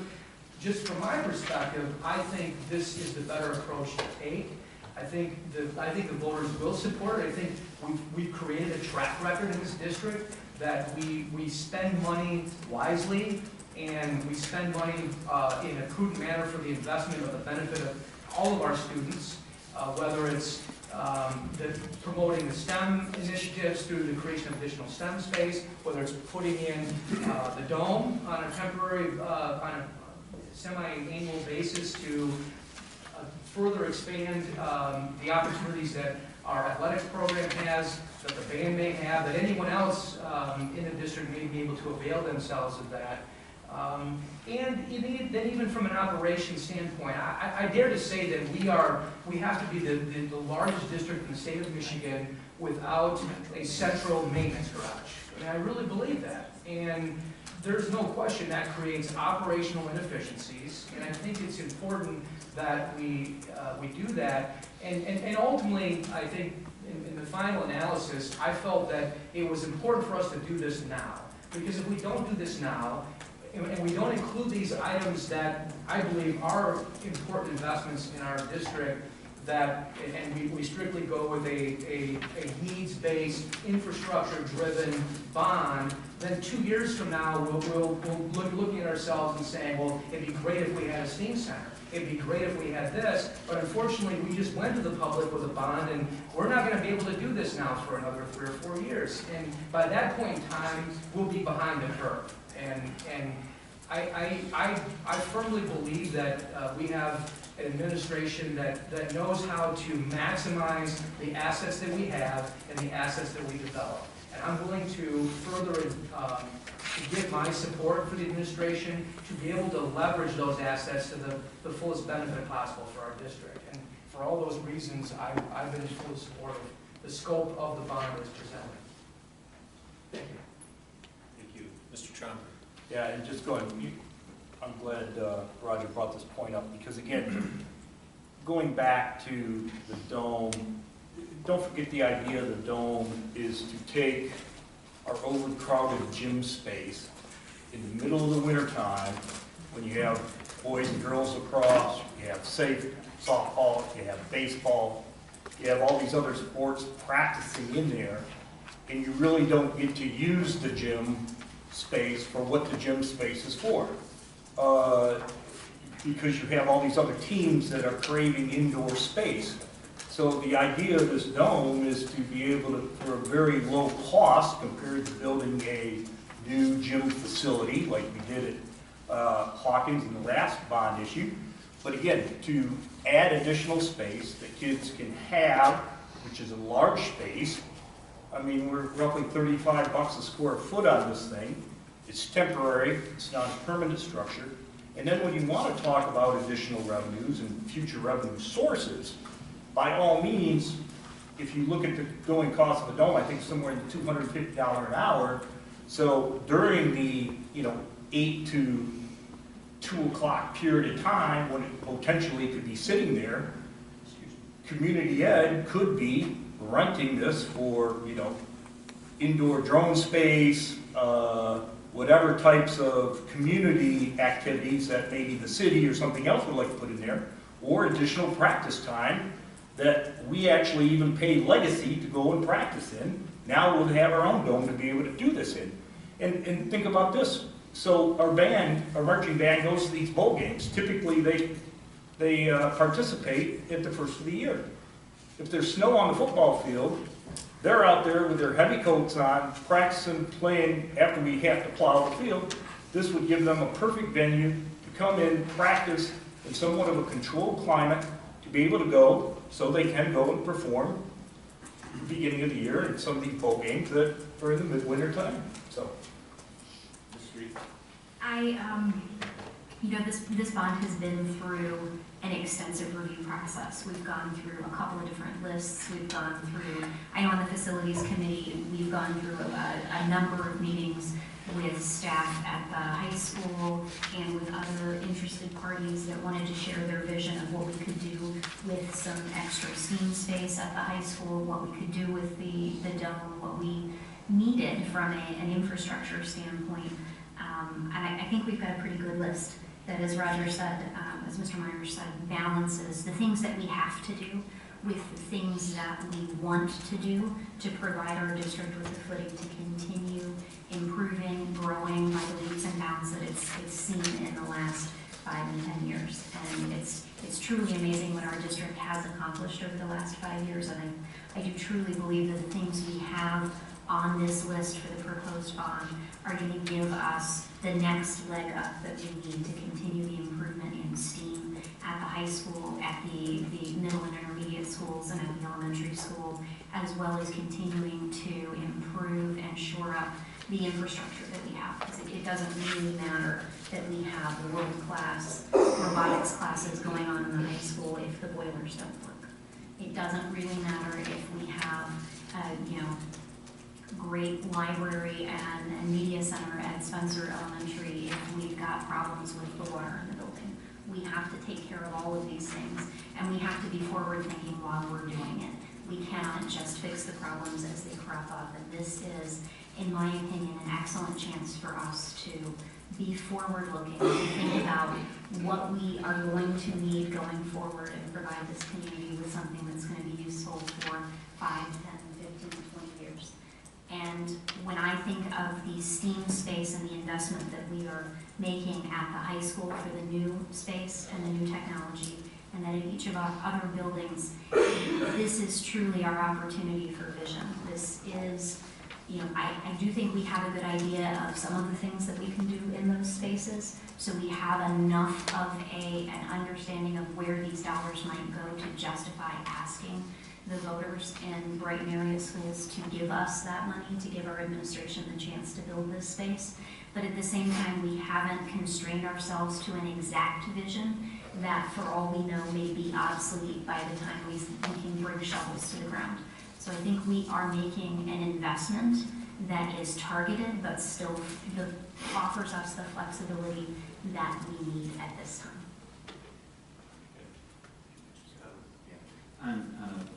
Hopefully a final on this. Dan Delisle made a broad stroke statement regarding the distance from the engineering headquarters of General Motors and the relationship of property and the relationship of what their investment is. It's not all about property and owning property. It's about what people can do. He's not worried that they're all going to work for General Motors, by the way. He was saying, in a broad stroke, was there's going to be more than us involved. I would leave with the board, Dan Delisle, the connection connections and relationships that have been built. We don't have to reinvent all this. They said we have 7 in the works. It's new. It's college level being brought back to high school. Rely on those resources to engage for 2 to 5 and 10 years from now. Okay, you're planning out a little different than the old days. This isn't build a classroom like somewhere where they just say, what are you going to do? Well, reality is it's going to change. And that's that flexible space thing. That's what they're all doing. And it's not easy. It's life. So, I hear it. I hear that we have the support to go forward. And with Bill Trombley's idea on the stone, he is bringing a valid point from his position. The voters in the end will decide about that. At this juncture, though, that will be the decision on that issue. I would promote it, though, in a way that everything else is being done. If that's the risk, if that's our risk investment, what's wrong with that? That sounds like a good risk to me for students and for the opportunity. And Bill Trombley is also very visionary. Bill Trombley builds things from empty sheets. He builds huge things that are off the charts that people don't have any idea what he's involved in. So that's his vision.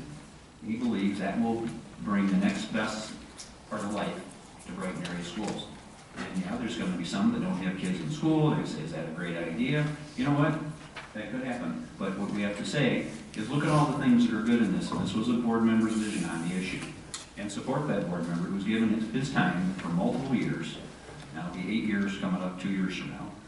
So I think that garners that support.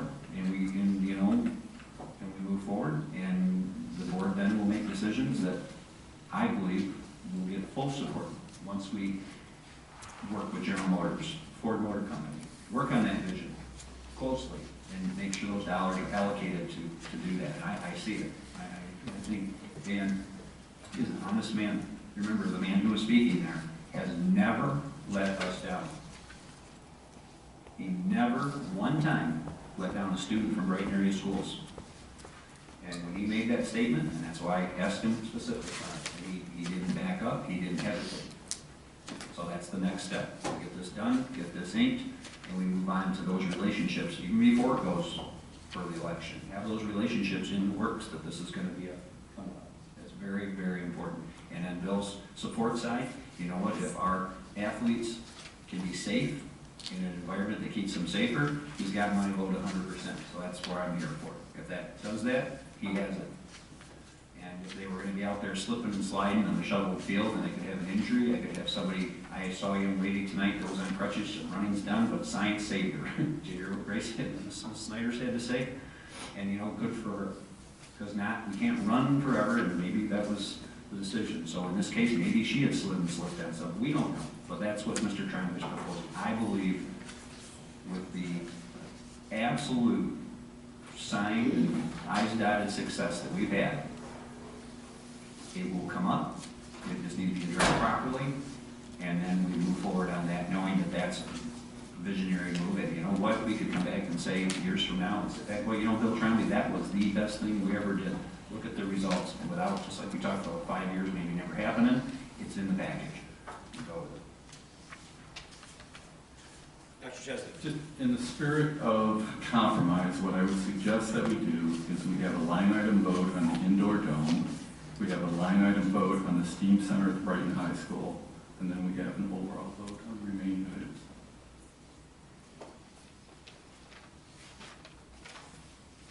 Is that a proposed amendment to the original? Sure. Okay. Is there support? Support?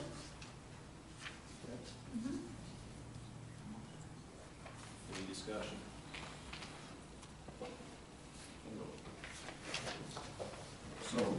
So this will go just the way we did our ROTC, junior ROTC, and we threw in things in there that couldn't even be done under your leadership, Dr. Chesney. So you threw in the Marine Corps, you threw in the Air Force, you threw in the Navy, not knowing that we could or couldn't do it.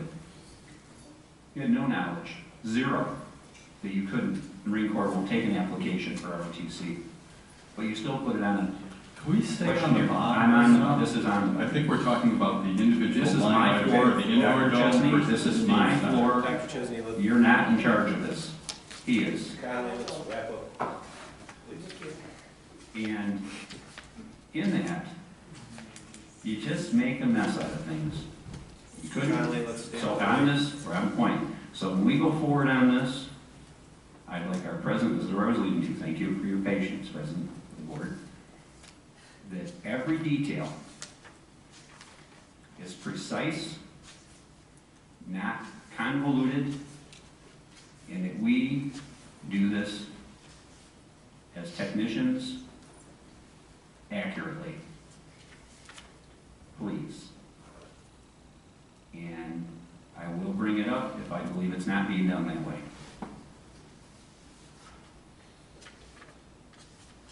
Additional discussion. So the motion, or the amended motion, is to have a roll call vote for the dome, for basically three items: the dome, the high school STEAM center, and then everything else. Correct. Which includes the STEAM centers for the elementaries and junior high. Yes, but if I could clarify what I understood the motion to be is that we would vote first on the dome, and then second on the high school STEAM center, and if those pass, then we vote on the full package? Or do you consider those three objects now separate? So the full package is the full package minus the high school and the dome? The full package is the full minus the steam center and minus the dome. Okay, so we're voting on 100% of the bond, but we are voting on it in three pieces. Correct? We're voting on, first piece is the dome. Yep. Second piece is the steam center for Brighton High School. Yep. Third piece is everything except for the dome and the steam center at Brighton High School. Does that answer, does that address the question? It does, thank you. And does that STEAM center include the technology portion? It includes the STEAM renovations, STEAM center and STEAM renovations. I'd like to call for the vote. So then so the technology portion will be part of the overall, even though there's still technology for the STEAM center in the high school. There's a separate item for instructional technology. That is a separate item. That's not included. Okay, so that's part of the overall. That's part of the overall. Okay. We'll call for a vote. Support? Support? Okay.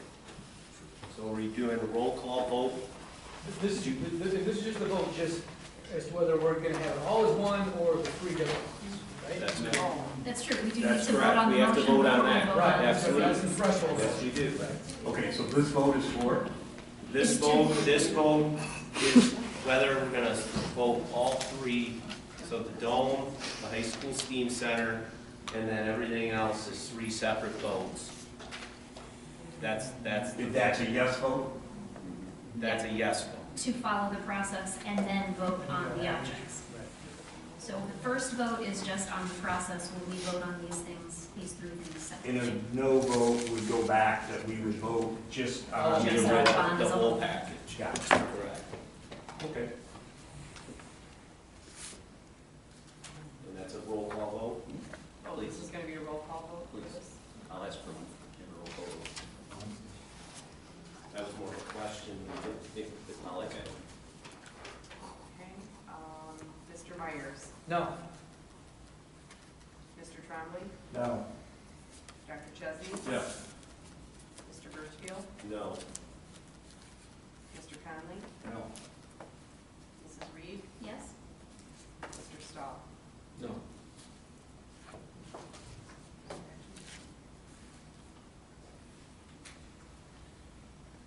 So that's a 5-2, which takes us defeat. For the For process the of voting process three of times. voting 3 times. So now we are we're back to the original original motion to vote on the bond as a That's whole. correct. Yeah. It Any- was moved by Mr. Conley and supported by Mrs. Reed. That's right. And is there any further discussion on that? Roll call vote? Call vote.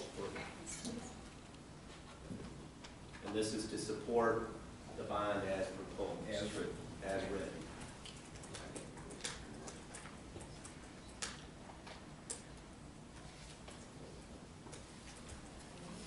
Dr. Chesney? No. Mr. Birchfield? Yes. Mr. Trombley? Yes. Mr. Myers? Yes. Mr. Conley? Yes. Mrs. Reed? Yes. Mr. Stahl? Yes. Passes 6-1.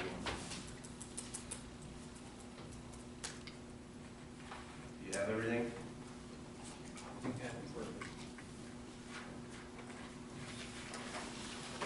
All right.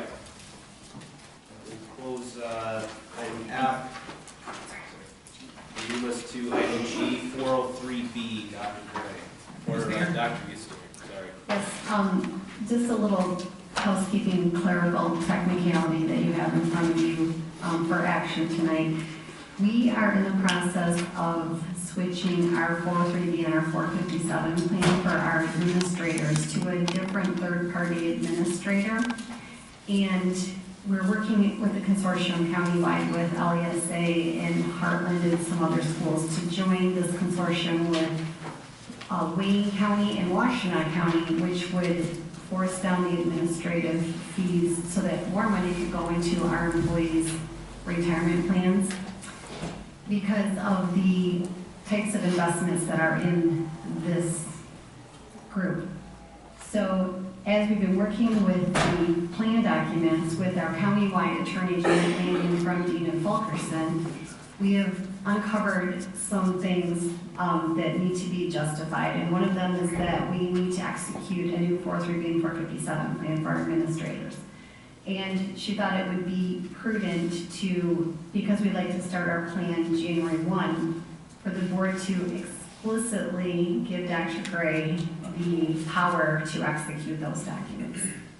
And so that is why this is in front of you, because the board gives him general powers, but not these specific powers.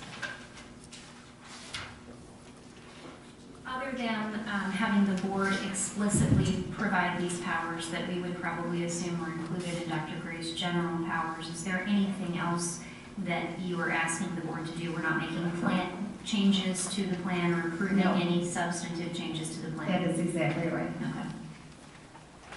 And why, since we were trying to follow the process, wasn't there a future action prior to this? So if we were able to work through these negotiations with our countywide attorney, we actually would have been able to present these documents to you for your review. However, the third party that we're working with, they're really having issues working out these details, and it's taking significantly longer than we anticipated. We started working on this in October, and so because of that, the plan needs to be executed January 1. We only have one school board meeting in December, and we're running out of time for our plan to be implemented. So LESA took this resolution to their school board as well as Heartland, so we are last to follow.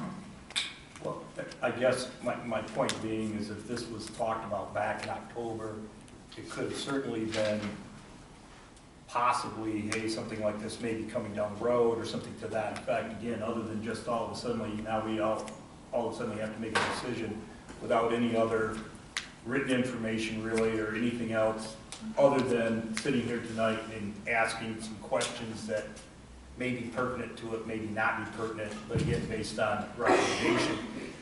Again, I just find it, even though I'm assuming, so if it doesn't get approved tonight, what are the consequences?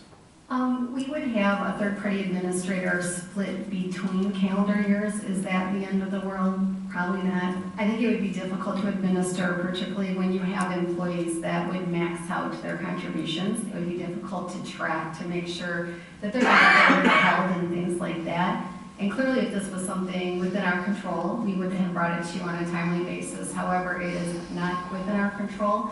And as Trustee Reed had said, Dr. Gray probably already has these implicit powers, but our district attorney thought that it would be very prudent for the board to take action to provide him with these explicit powers to execute these documents.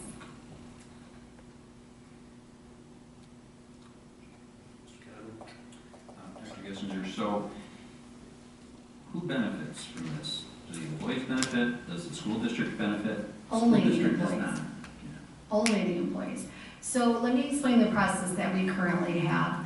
The driver of who the investment vehicles are presented to our employees are our teachers' union's collective bargaining agreement.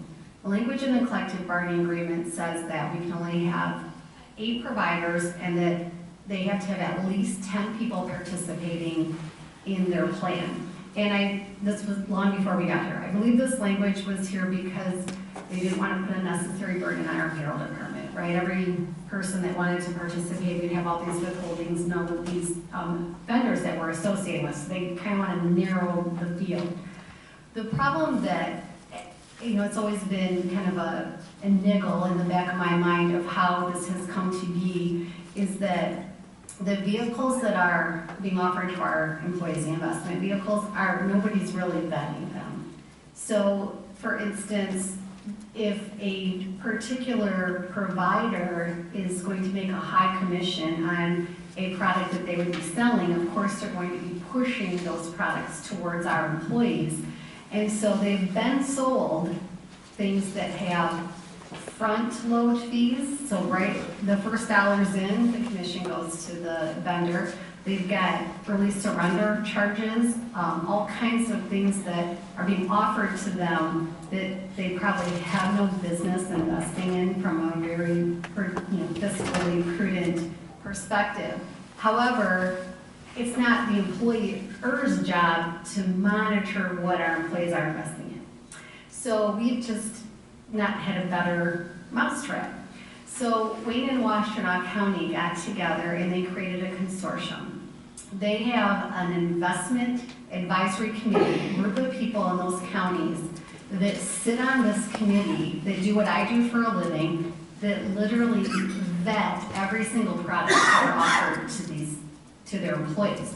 So they make sure they have low administrative fees. They have no front-end fees, no surrender charges, no backload fees, no any of those things, right? So that over an employee's lifetime is big dollars in their retirement account, and particularly our younger, and I'm hoping our teachers will follow. But think about this, our younger teachers don't have a defined benefit pension plan like some of us are fortunate enough to enjoy. And so for them to invest over their lifetime, it's really important that they can get every dollar they can into their investment accounts. So that answers the question, actually. Yes. So this is not an expense to the district. No. This is just a management, so An that option. our teachers to have a better retirement investment Well, life.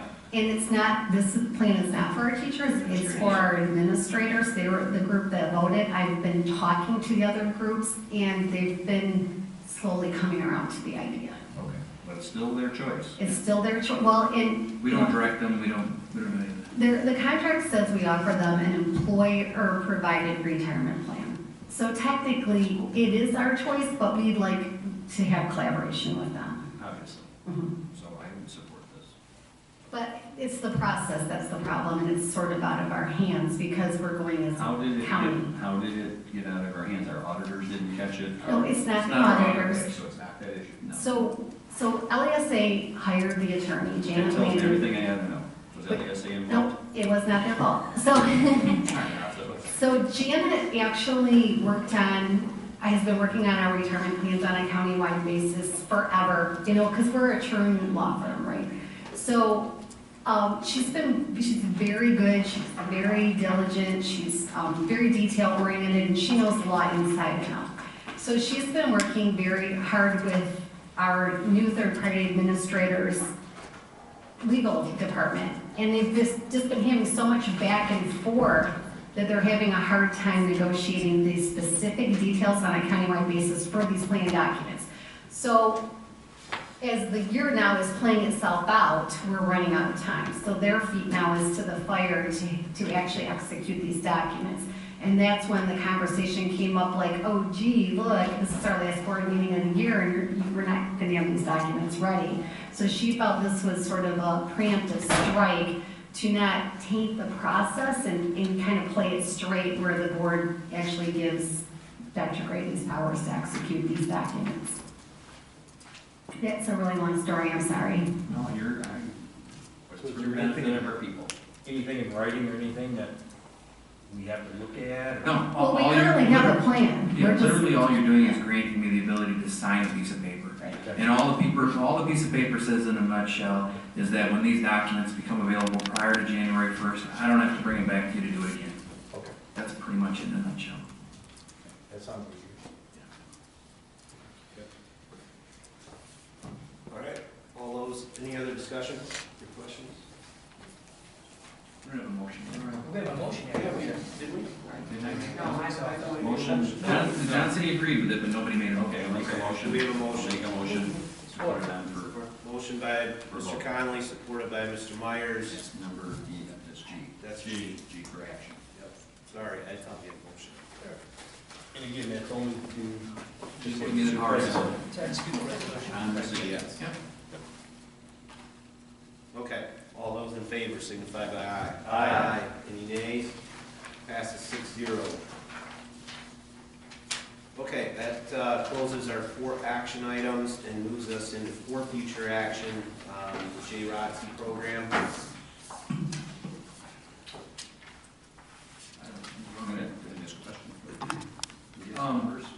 Yeah, we have some feedback from Ms. Mosier in relation to the survey. So we did release the survey on Tuesday, November 27th, and then we turn around and send it back out again on December 6th, a week later, to get some more numbers. So currently on the parent survey, we have we have 487 responses.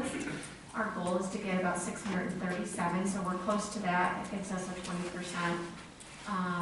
And then with the student survey, we have 218 responses. I should let you know that was up today, around 140. And we are still looking for 1,259 in order to get a ballot pool. Okay, at this point, how do the votes break down on the survey today? For the parent survey first? First, please. Okay. For the parent survey, you want percentages or numbers, both? I just like in the junior ROTC, all combined, no matter what the division is. So if we had a total vote, if they support a junior ROTC at all. Okay, so in a any total, fashion. any type of interest at all was 171 of the 487, So 171, what percentage is that? which is approximately, I can tell you,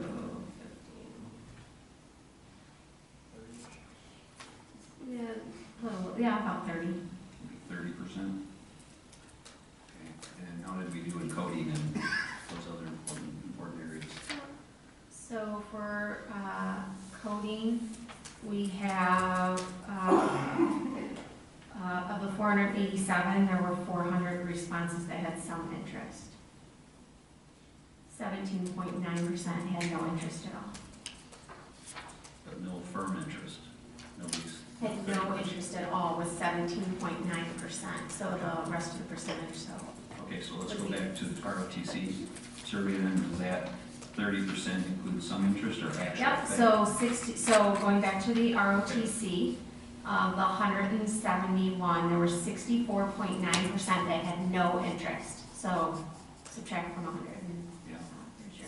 Part they had some, so that would be strong, moderate, or slight interest. So 30% represented the strong or not, it all concluded. Correct. Included each other. So we go down then to the coding. So let's do that once more then, if I understand. Okay, so for coding, so you had 17.9% with no interest at all. Okay. So you're at about 83% with some sort of interest. That's good. And the same number of votes, so 487, 487. So 487, but 400 people responded with some sort of interest. Very good. All right, and how do we do on the other with the languages? For languages, again, out of the 487, 351 responded with some type of interest.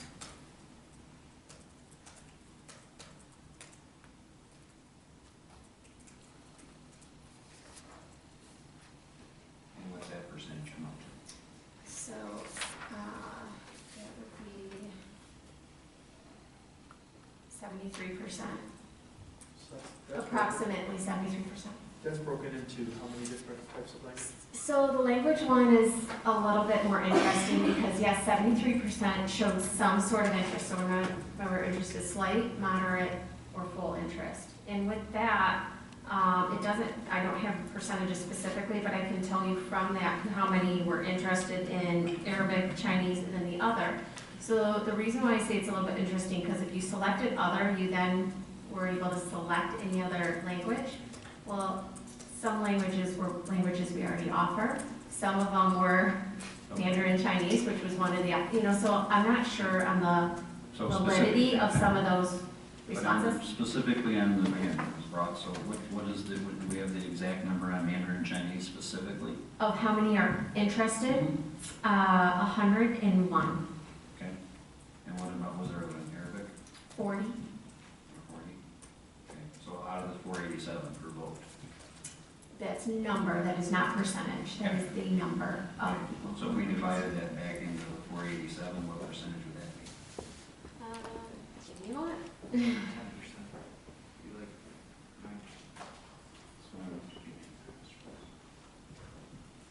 Yeah, it'd be about 8.2% for Arabic.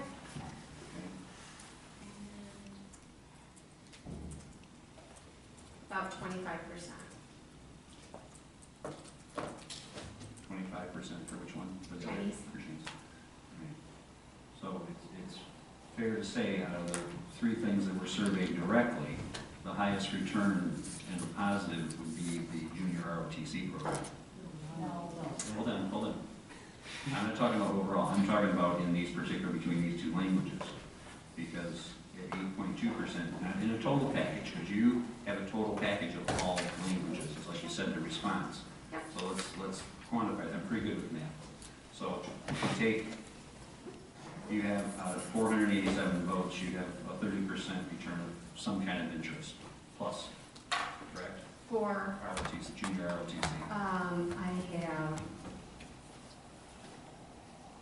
about a 36%, to be Okay. specific. So 36. Okay, so we're at 36%. So now we'll move down specifically to Mandarin Chinese. You have 101 support votes out of the same 487, correct? So no, because you have to remember, the only people, so the reason why it's no is because although 487 people took the survey, you only continued on. So the only people, like for instance, for your world language, there were 487, the only people who then voted on language choices would be 400, because they didn't have any interest. Yeah.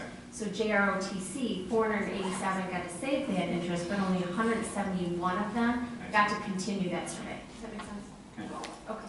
So I don't think you're comparing the same Okay. piece. So then out of the survey, by percentage then, it was 101, I wrote it down, it's 8.2%, whatever, so give me the numbers again for the language issues. I'm not Okay. sure to believe it. So- Interest in the student body, we're in a parent survey right now, so. Correct. So parent interest. For Arabic, Yep. there were 40, and it's 8.2%. Okay.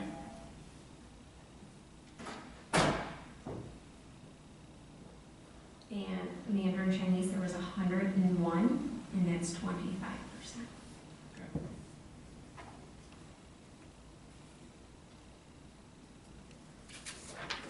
In the new survey, go ahead.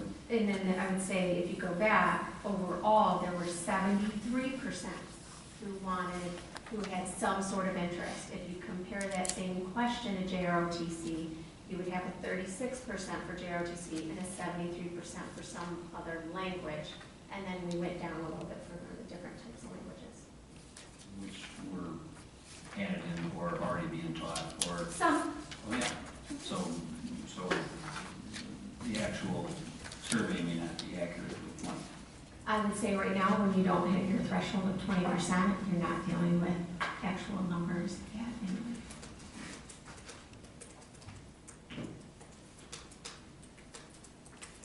Is the survey still open? Yep, the survey, we have it remaining open. In fact, for the parents, our goal is to keep it open until Thursday. And then we would look at extending it till we can get to the threshold. So our goal would be to send it out and then, encourage principals to send it out to students as well. If I recall the vote, or the number of respondents in the first part of the survey was 390, roughly, give or take, before you open it up again. Does that sound close? Give or take 400 people. Students or first parents? No, we were under that. We're 347, I think. Firstly, okay. We were 147 students when we reopened. When we and we didn't reopen it, we just resent the email. It's always been open, it hasn't closed, but when we sent the email, I'm gonna say we probably got another 100 or so responses from parents. How many households did it go to? Well, if you look between high school and Brighton, 3,140. That's how many students are represented, so give or take a few, because there could be dual households. In this particular survey, then, when it went out, it did not go to the senior class, correct? It did not go to the senior class. It went through grades 7 through 11.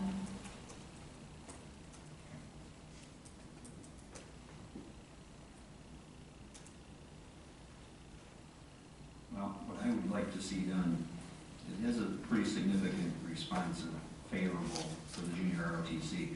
So I'd like to request that the board give us a consensus that we apply to all of the units that we put on the survey, turn an application into all 4 of them, and see which ones would be acceptable to us or to them, either way. And then, once we determine which one we can actually offer, survey goes out again. Once the school has determined that it can offer an Army ROTC junior, and once it's told that it can't offer the Marine program because they're not offered, but I would like to have you still apply to all of them. And then that application process isn't that lengthy. And then it would come back to the board saying that you can offer this program versus us even offering a survey on something that we can't offer anyway. See, and then, so it's making sense. Kara, is that making sense? You want to know my opinion? Yes. I have a friend that just graduated from Marines, and she was in the Marines ROTC, but it was in Georgia, so. Okay, thank you. I just wanted to ask. So the sense to me would be to apply for the programs. We can't offer a program unless we're accepted. And then come back and say, okay, we got a general flavor, there's some interest, some fairly significant interest potentially, and we haven't gone to the students yet. And then the board can say, okay, these are the programs that we're allowed to run, and if it's just Army, if it's just the Air Force, if it's just whatever it is, then that's what we would offer on the fall survey. And I'd also like to see us put it in the curriculum guide as a future offering, and behind that is a thought. And the thought of that is, once that's determined, once it's determined what we can offer. When we did our automotive rebuild, and the program of our automotive program, rebuild to it, I had to get another teacher from another district to stand in the hallway to offer the program because our school didn't even want it then. And then next thing you know, it's the most robust program very potentially in the state of Michigan. Now, I believe we have a similar situation here. But again, it has to be from the parents to the students, and it has to be something they want to do. So if I can get a board consensus to at least apply. So I think I mean, to me, we addressed this in the last meeting 2 weeks ago, and we talked at length about this and agreed, for the most part, majority agreement that we had a process. We were going to follow the process. We're still not at the 20%, which again, listening to our administrators and the experts in surveys, is what we need to be able to call a survey credible. And at this point, we don't have those numbers. And so I would advocate that we continue with our current process until we complete the data that we need, and then we can make better decisions. I don't blame you, but I'll suggest you're not going to get it. Here's why. You have 3,147 went out. To date, we've only got, what's our total in again at this point? For parents, it's 480. Yeah. It's 487. I think we need to have something a little firmer on the books. This is too flaky, all right? You can't offer all 4 ROTC programs. Everybody knows it. It's a lie. It's an outright lie to send that out and say we can do that. We don't lie here. We had a member thought that's what he should do. We don't lie to the public.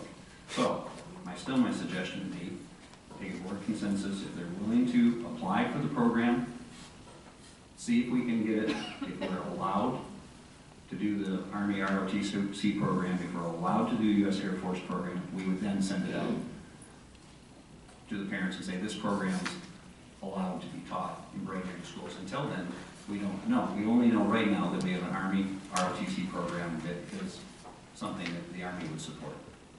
Unfunded, not sponsored.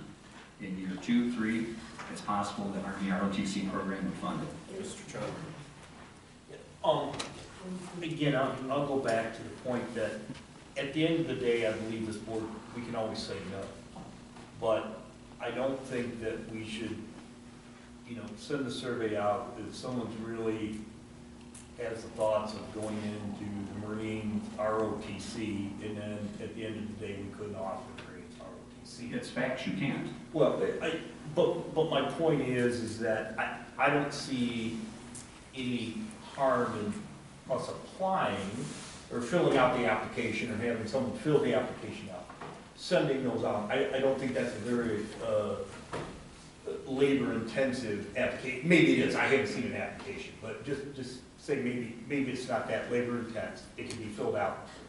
Then if it comes back and only Air Force and Army may be the only 2 that they would say, yeah, we offer it. Then again, I would go back out with a survey or something to that. But at least it's the real thing of what we can offer, and we know that they would take us, right, at the end of the day, if it passed. But again, as a board, we can always say no, even if we went down that process and we got to the very end and they're saying, hey, what are you going to do here? Say yes or no at the end of the day. But at least we would have a direction, and we'd be able to let the kids know where they would, or what that ROTC program is. Dr. Chesney? So we have a statistically insignificant set of data that tells us not to apply for a program, and we're going to do it anyways. So then the question becomes, with the same statistically insignificant data that tells us that we want to, in all earnest, pursue coding and pursuing a foreign language program, I mean, shouldn't we go after the things that the statistically insignificant data set are saying we should pursue for the sake of our Sure, let's fill out the applications for those 2. Okay. If there's such a thing. Put them in the directory for classes. I mean, I think we're on the right page. I really do. But I will share with you, I had communication with a major in the U.S. Army. There is no Marine program. So, I take that as boilerplate for sure. I can tell you that the Air Force program is so close to us in Hull, Michigan, the likelihood of signing another Air Force program isn't a high probability, but I wouldn't say you couldn't if in fact the Air Force said they'll do one and fill it, because Howells is full. But none of our students can go there if they wanted to. We're here about offerings for students. And so by applying, it costs us nothing. There's no cost to it. We will find out what's available to our school and then determine what to do with it. It's not a good idea to send out a survey with things you can't do. It's bad business. It's extremely bad business. It's unfair, actually. I'll go back to, we have a process, we established a process. That's why we have a process, though. It is working. And if we're not getting the data that we want, we can't manipulate the process. Manipulated it when Dr. Chesney threw all 3 or 4 armed branches. Yes, it is. This has nothing to do with Dr. Chesney. It does. He spoiled the vote. He manipulated. He had no idea if they could do it. How did I do this? You threw them all in there. You had no knowledge of them. I brought a colonel from the U.S. Army. How did I throw? How did I? You threw all the divisions in. You had no idea if they could accept them or not. You have no idea if I you threw have all a program. divisions. You when did I do this? When Mr. Birchfield was absent. He wasn't here to stop you. So Mr. Hartsfield wasn't here, and I somehow threw in something. This is a selective memory. No, it's not selective. So I'm gonna cut the conversation because here's where I'm coming from. I asked for a board consensus if we can do it. I'd like to have a board consensus, yes or no. Let me finish. Thank you. We have a process. We talked at length 2 weeks ago on this very same issue. And we agreed as a majority that we were going to follow that process. I'm not quite sure why we're back to the same conversation when the process has not yet been completed. And we don't have the data to support the decisions of either way right now. I'd like to answer why we're back to the square. Okay. We had a colonel from the U.S. Army come in and present on a junior ROTC program for the Army. He's a full-bird colonel. He's no joke. He said that Brighton area schools would be awarded this program under these conditions, X, X, X. Those conditions were, we had sponsored ourselves, we would then be in line for a sponsored program should it materialize. He didn't promise anything. Do I recall that correctly, Mr. Stahl? Okay. So then, he said we'd be available, we could do that. And then, what happened was, Dave Chesney rolled in, by the way, put the Marine Corps in there. Yeah, let's put the Navy in there too, and let's put the Air Force in there also. Now, they never brought people from representative branches to stand there and tell us what they could do. Not a one. Just say call this at all. I do. So, and then we threw in the language as well. Sure wasn't a guy who looked like me? So, no, that's what happened. You need to stop it. Arnella, you're out of order. River Rouge does have a Marine Corps. Ms. Park, she's out of order. So, if she keeps talking, have a real. Mr. Connolly, let's. I'm not kidding. So if. Ready to wrap this I conversation. am too. So we added those other things in, and we didn't know if we could do it or couldn't do it. And then, we're questioning what our data means. Well, our data doesn't mean anything because we offered a bunch of stuff we can't do anyway, potentially. You threw it out there. We can do the language classes. We can do the coding class. We don't have a right to tell the U.S. military what they're going to do for Brighton area schools or not. You didn't bring anybody from the Marine Corps, didn't bring anybody from the Navy, or anyone from the Air Force to tell us that we could honor those programs or not. But I did. U.S. Army said they'll do it. So I'm asking the board to send the instruction through administration to apply for the programs, to see what's available to our students, and then decide. And then offer the parents and the students at Brighton area schools a legitimate offer, not a skewed offer. Because when you're told you can't offer the Air Force program because it's within 5 miles of Brighton schools, then you won't offer it to your students because you won't want to disappoint them. Why tell them something they can't do? There's not one seat in that program, is that correct, Dr. Gray? You know, that we could use. But our students can't go to Howell's program. I don't think it's a consortium. Currently, it's not a consortium. Okay, so, goes back to our offer. Mr. Trump. No, I was just asking Andy to speak. Go ahead. I guess, and again, maybe Liz could answer this question, or Dr. Gray or someone, but typically, do we ever fill out applications for curriculum? So like for a career and tech ed course and things like that, that will usually go through some type of process because it's funded, it's state funded, you get state funding for it, so it depends on Yes. what the courses are. Okay, so do we ever do that first? Or do we always wait to go through this process from the board and the approval process before that application is filled out? Usually it'll go through a curriculum cycle first, through the R process, and then we would apply to get the funding. Okay, so I guess I'm trying to relate this back to this process, right? So did this go through then, I guess, a curriculum cycle, like she suggested? It is not.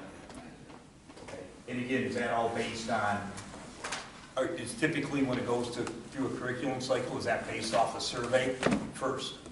Could be. So like your orchestra and Is things like it that? or no? Usually if you're bringing new programming, yes, you would probably see if there's interest or it's a lot of work to do or nothing that might not have. Have we ever done it without going through the survey process? I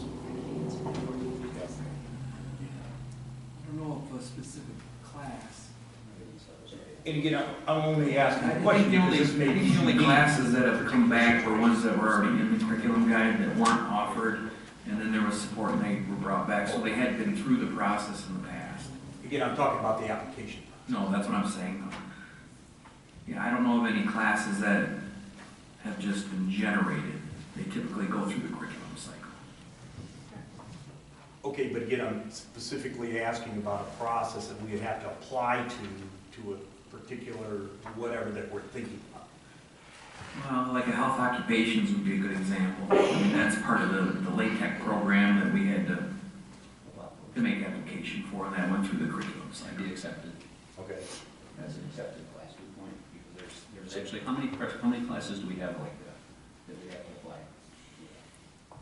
Well, if you're talking added cost funding, you're probably talking, in our district alone, probably 6.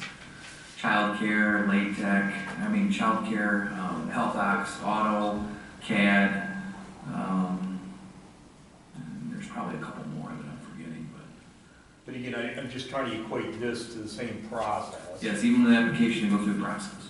They go through the curriculum cycle process.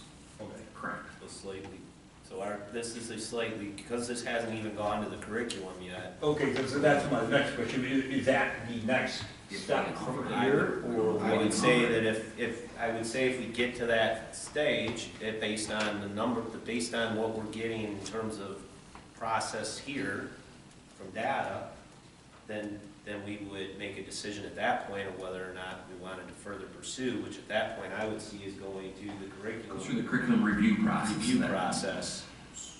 And then. Totally support that, Amy, just so you know, but the issue here is different. You don't know if you can go to curriculum until you're approved for it. There's no need to even look at it. What is the cost for us to fill out those forms?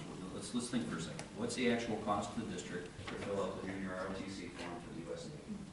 What are we gonna spend? I haven't even seen it, so It's a I don't know how 4-page much form. that is. Support, but again, so before we could even vote it, we wouldn't know. Until you have been approved and accepted, you would have no idea that you could or couldn't offer this through curriculum. But we don't even know if we've got the numbers to support a program at $500,000 for 3 years. That's a massive investment in this school district that we're showing coding as an example with 83% of our school, of these respondents. That's not. Understand, but if we're gonna spend that kind of money, let's spend that. We heard Dan Delisle tonight. We're already coding. We have coding classes going. They can be added to. Mr. Conlon. I got it. I don't think anybody on this board is saying that do not support one thing over another thing. I think what we're saying is we have a process, let's follow our process. We had a consensus at the last board meeting, and I believe that we should hold to that and continue this process until we see it through. That's where I believe we're at. I support what you're saying about using the procedures. The issue is you're asking for a survey to be answered with things you can't do. That's wrong. Fix it. You can't do it. You can't offer a Marine Corps. You want to see the colonel's thing or the majors? It can't be done. So you've offered things you can't do. It's wrong. Fix it. And it doesn't cost us anything to apply. Nothing to find out what you can offer. So there were 4 things offered on it, I guess, as far as military goes. What were the responses? Where are we at with the 4? From the parent perspective, 45.6% was looking for the Air Force. That was with 78 of the respondents of the 171. 21.1% was looking at the Army. That's 36 respondents of the 171. Marine Corps was 31 at 18.1%, and 26 for Navy at 15.2%. So Air Force and Army are really. So perfect. Thank you, Mr. Stahl, for asking the question. So that survey is skewed now. It's junk because the Marine Corps is not available. Well, no, it's not available. So now that we know that from a major in the Army, who wouldn't say it's the case if it's not, then got a skewed survey. It's wrong.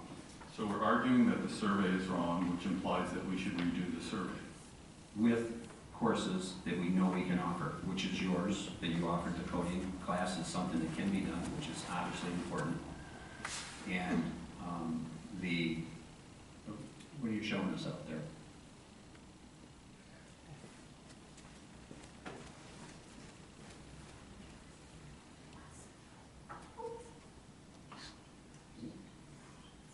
I know. What is this? It's a survey. It's where they're at. But again, we've got the information, so it'll be applied for. So the idea is that at this time it can't be added, according to our people that know. What's it going to hurt to send out the applications and see what was available? And then you can turn it down if you don't want to do it. There is no reason to continue a survey that's not valid. That's my opinion. I really believe we could send these out at very low cost and see what's available for the students. That's not an argument to begin a program. That's an argument to redo a survey. No, it's an argument to begin a program, because then you would have accurate information that could be used to determine if a program can happen. You got a wonderful way of messing this stuff up. No. You're arguing that the survey is invalid. If the survey is invalid, then you redo the survey. The problem is you don't know what you can ask on the survey. You have to make sure that each one of these opportunities, let's say for coding, which I support, you know we can add curriculum and add classes, should the board and administration decide also and bring it back as a functional thing to do. That's something that can be done. And it's very wise to look into it, and I support it 110%. This other issue about bringing something new that nobody has the knowledge on, that you have to have the knowledge on before you can offer it, and have a valid survey on it. It's not possible to offer things that you can't do, because it doesn't, the numbers are right now. The Marine Corps is going to say no. That number of votes went to something they can't do. That's not right. It's not even fair. So what I'm hearing out of this conversation, sorry my voice is cracking, I'm fighting a cold. I did hit puberty. Just had to throw that out. I can empathize. I just kept hearing the voice crack over the course of the meeting, and it's like, ooh. You gotta add a little light to it. What I'm hearing is that we need to look at redoing the survey and asking the right questions if programming can't be offered. I'm not hearing a need to start an application process on something we don't know is even going to have support to drive with the numbers that we currently have.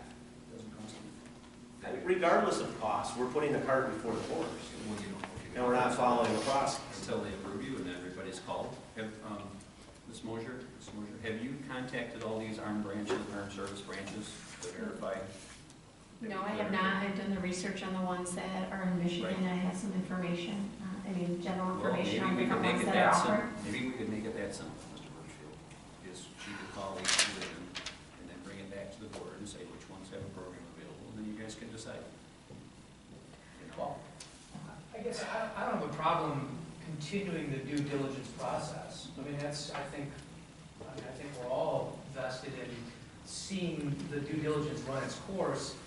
I think we're making this, first of all, none of us are survey experts. I'm not going to sit up here and say this survey's flawed, it needs to be thrown out the window. I mean, we 2 meetings ago unanimously voted to have a combination of all of these topics that we were interested in reviewing and determining or ascertaining parental and student interest, and left it up to the administration to formulate the final version of that. They did that. I don't think we should abort the process halfway through. I mean, I think that makes it look even more ridiculous. I think we let the process run its course, the survey process that we're currently in. If at the conclusion of that process, and in conjunction with that, if we would like Ms. Moser to contact the representatives of the armed forces, as Mr. Conley has requested, I don't have a problem with that either. I don't have a problem pursuing whatever information is out there that might help us all make an informed decision. I don't think we should just start aborting the process midway through it. You wouldn't hear me say that except the issue that survey's not right. It's not right, because it has a group in there we can't have. That makes it not right. We offered something we can't offer. Make a phone call, I'd appreciate it, like I said, I'm on How my do we way. know we can't offer? I was told by someone in the U.S. Army that did the checking, and I asked him for sure, which ones of these can we offer? And he suggested applying to all of them, minus the Marine Corps. So. and But you- why can't we apply? Because they're not taking the applicants, period, the Marine Corps. For the, Junior ROTC. for the National Defense Cadet Corps program or the military funding? Either. Junior ROTC is shut down regarding the Marine Corps. So, for his information now, that could change, we still apply. It doesn't hurt anything, because then you'll know if the largest number of recipients was the Marine Corps, then let's say they changed their mind because you said, I've applied, I put my foot in the door several times, the door was closed one day, the next day, geez, a year later, the door's open. So I got, and I think you're right, about following procedural. This is not procedural, totally. It was brought to the board. It wasn't brought from administration. It wasn't brought from anybody else. It was brought here from an elected official who would like to see the opportunity for this community to have it. Period. That's all. And now if it doesn't have votes to get it, per se from members or students or parents, I have no problem with it. But we have to be fair to them and be educated. Because we're learning. We're learning. And understand, and I think we as a board have committed to a process to evaluate this and continue to look at it. As long as it's accurate. And I think that if Ms. Mosier, maybe it is worth reaching out and identifying whether these programs can and can't be offered. I agree with Mr. Myers wholeheartedly that changing the process at this point would do more damage than harm, or more harm than damage, excuse me. Wait, more what? harm than good. Okay, I told you I'm fighting cold. And I think at this point, we continue with the process. We agreed to that as a majority in the last meeting, and we move on. Okay, so that's what we're doing. Is that the board consensus? Or do we have board consensus to fill out the paper? Board consensus to continue the process. Follow the process. Thank you. Item B, $8,500 donation. Yeah, so I'd ask to have this added for future, so it will go on for action at the next board meeting. And the $8,500 is a full donation of a therapy dog, and that is coming from the John Conley family, and that is in memory of his father, who was also John Conley. His nickname was Jack. He served in the armed forces in the Army Air Corps. Passed away last year at the age of 87. Jack will be the name of the dog, and he will be a bridge therapy dog. And that is because the fact of, again, John's father having an 8th grade education and a graduate of the Father Flanagan's Boys Town, graduated in 1945. So he would like to see again the opportunity for all the kids at the bridge and the rest of the kids to get help from the therapy dog if needed, and that's why he's asked to have that, and why the dog will be named Jack, and why he is donating the full one. So, thank you. That's awesome. Yeah, very nice. Thank you, Mr. Conley. As we know, somebody said something about, again, I was here today and one of the students was in the hall, sleeping on a backpack and trying to figure out how to get to the next class. Our family has, my Aunt Evelyn was downstairs tonight. She's the last one of the Conleys. She's 91. She turned 91 today, in fact. And she's the last one of 6. And I lived 1 block from the school and came here. My mother went to high school here. My family's been in this town for a lifetime. And I think that my father, like I said, made it through the 8th grade.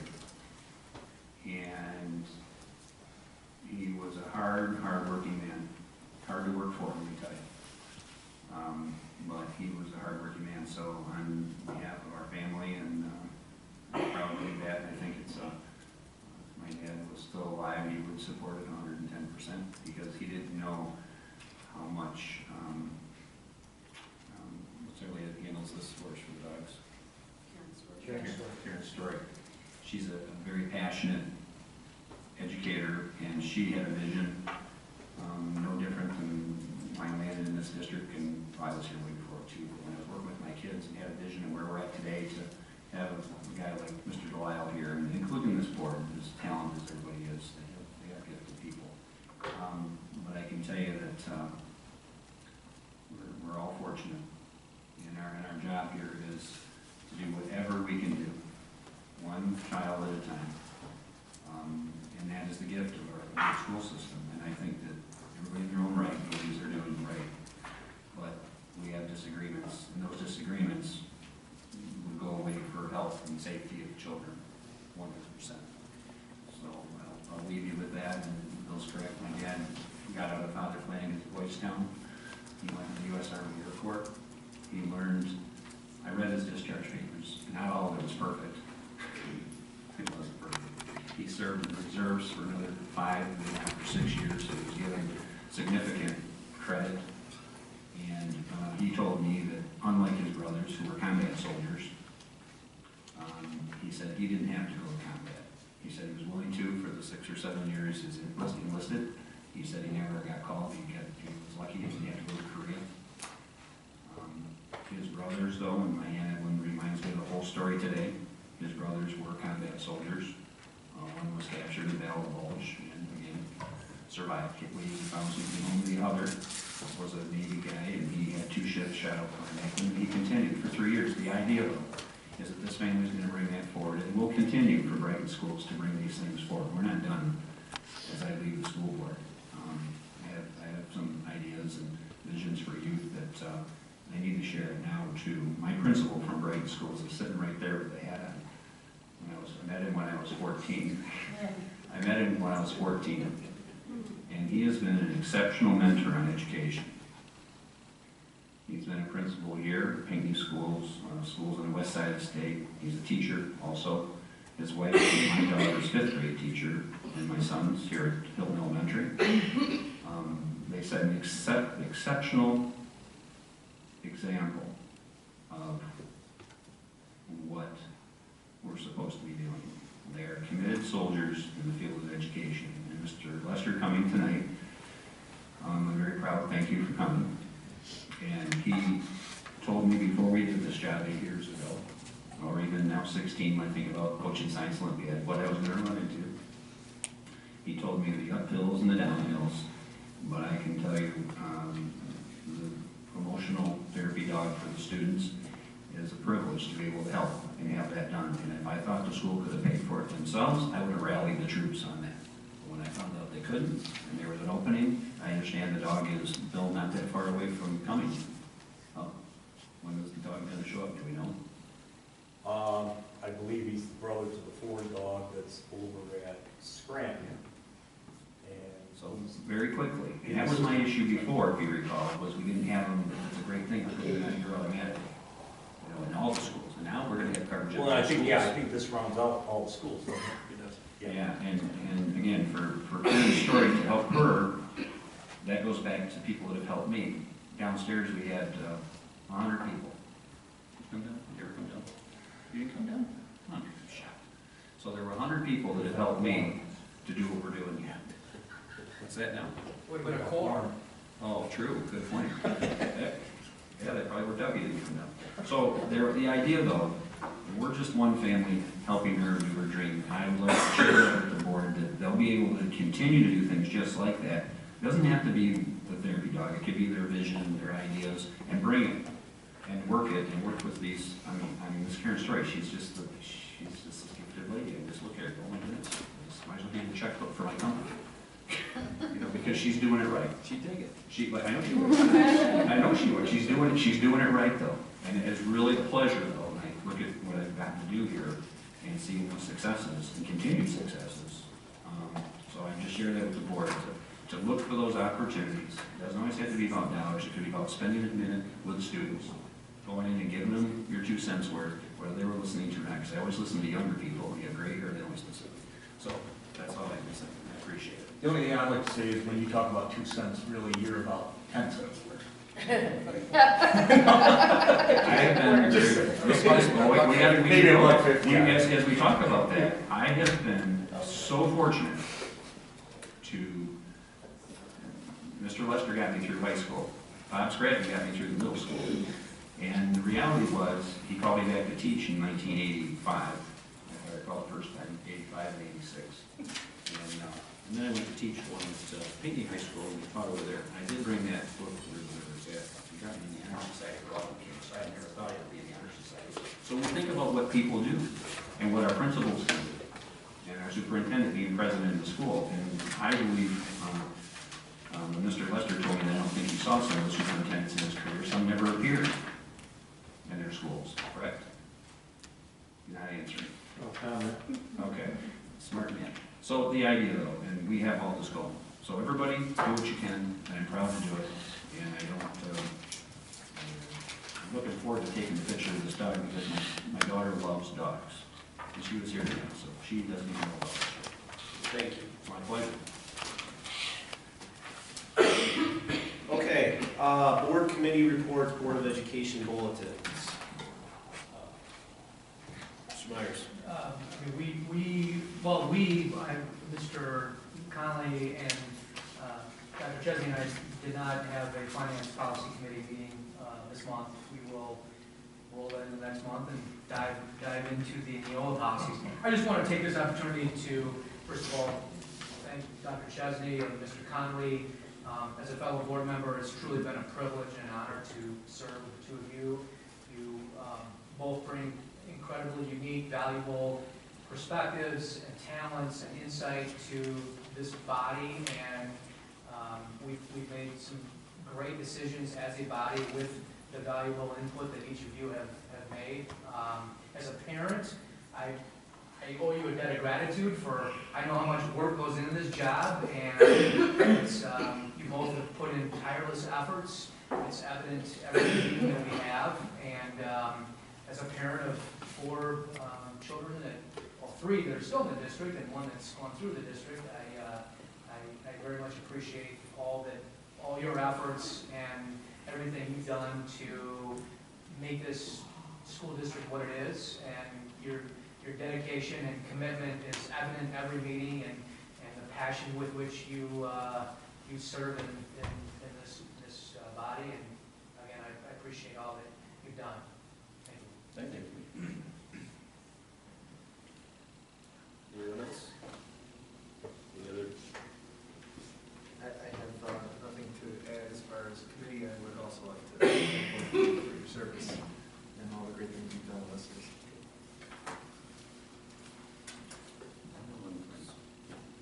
Scott, thank you.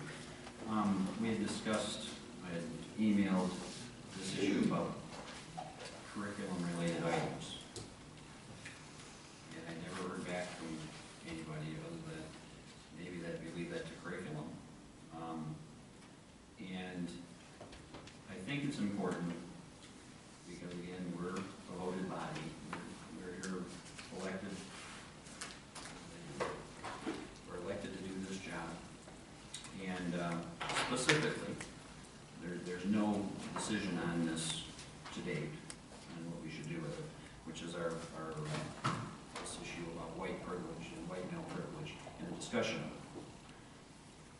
it. And I'm going to reaffirm my position on it, and I don't support it.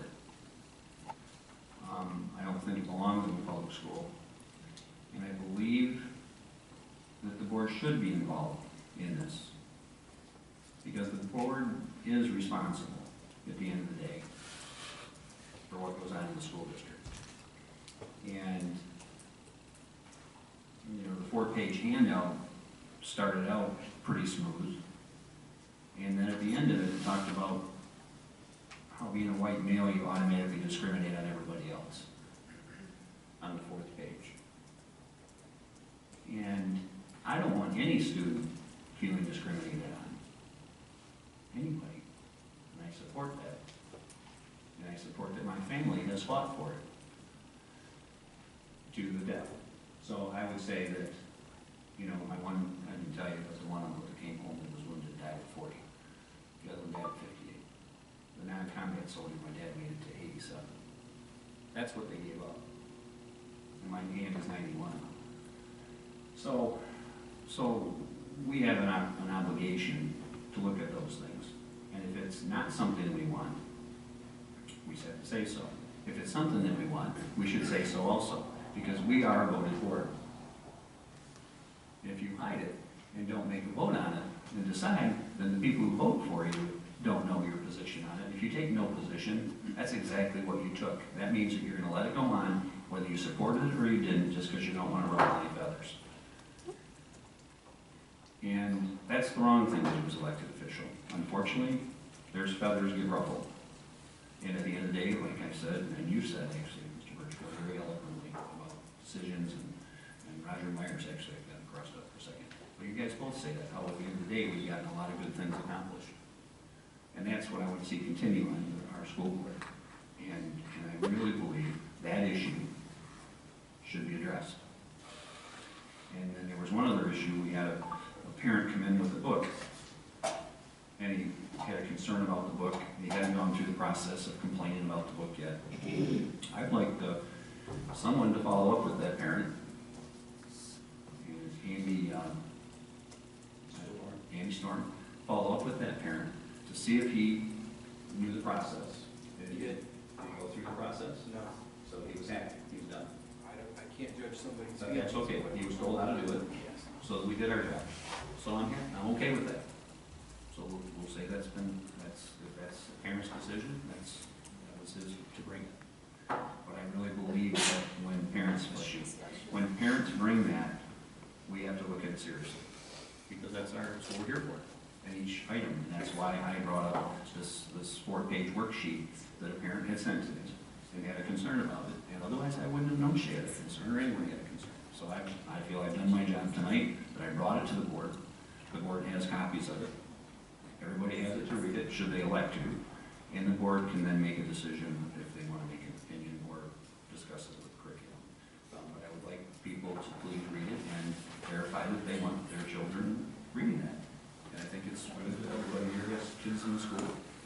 And you guys will make intelligent decisions on that. And like I said, my position on it, I don't support it. Because I don't believe at any time there should be any discrimination. A white male should not be told that they automatically discriminate because they're a white male. I just don't believe in that. I never will. You couldn't convince me that it's okay. And then it goes on to white, anybody white. So that's what I have in that. We can use this as a board meeting pretty close. I want to finish the board member part. Okay, so I'm all done with discussion on topics. And now I want to talk about the 16 years of service. Started in the Parent Advisory Council in 2002, Scranton Middle School. I have not left volunteering for the school since then, in different capacities, rallying for the school, rallying what I thought was right. And I feel absolutely, for sure, that we are on the right track, unconditionally. And that this board and some prior boards have made some good decisions that have done that. Personally, I feel the time spent, and when my family didn't want to come to the boardroom tonight from downstairs in their retirement meeting, they said, "Oh, we're good." I said, they're good. They're done. They're wore out. We have had conversation over conversation over conversation that takes over every conversation at home about the school board, about this school, about its students, about its teachers, about our administration, and this is all the good and the bad and in the middle. My family is tired, but these issues had to be dealt with. I received their input, even when they didn't want to give it to me. Because I said, "What do you think? What do you think? What do you think?" So it gave me other ideas to bring in. And because I'm working for them and the rest of the community, I listen. My wife has been a tireless supporter and patched me up many days after these meetings were not very healthy. A day later, I still wasn't worked by him. Why? Because it's tiring. It's wearing. You come in with some great ideas and you get bounced around a little bit. A little, sometimes a lot. What you thought to be great ideas. is. But again, this is a voting board. It comes down to a decision of all 7 board members. So in the last 8 years, met Maria first. She came here before Dr. Gray. We sat in the room and she asked me what happened to Brighton. Remember? I do too, like yesterday. I sat in her office and she said, what happened here? And we can discuss that many times over. We've discussed it in length at different times in the boardroom here. The issue was what happened was the community got uninvolved, in my opinion. And she's like, I don't understand. These valuable assets, these young people that are going to be the next generation, how could it come apart that bad? How could we not have rules followed within our schools? How could the student handbook, what student handbook we got here? So, the beginning of change, big change in structure, management, organization, a mental futuristic look at what could happen if you did it right. And so right over there was the beginning, and we had Bonnie Ryuda, we had, who's our board president, that came in? Bill Anderson, and we had Cheryl Leach. Some good visionary people that had educational experience, and I think one of those, I think Cheryl hired you, correct? Did she do that? You her and Bill together. But the idea, those leaders, along with people like you and I talking in finance, and I overlaid, just so you guys know what happened, I overlaid the budgets of all the school districts around here on top of ours. And I wasn't wrong for what I thought was wrong. I was 100% correct as your mechanic. And people like Ed Alverson, people from Heartland Schools, even I did South Lyons budgets, and I looked at ours. I don't think that's ever going to happen again. I don't think you're ever going to need to do it again. But this board has to be a custodian of that when these guys someday retire. To know that that's that important, to take a look at the budget, to look at the balance sheets, to look at the amount of money we're spending per category. It's what happened here. It was an absolute disaster.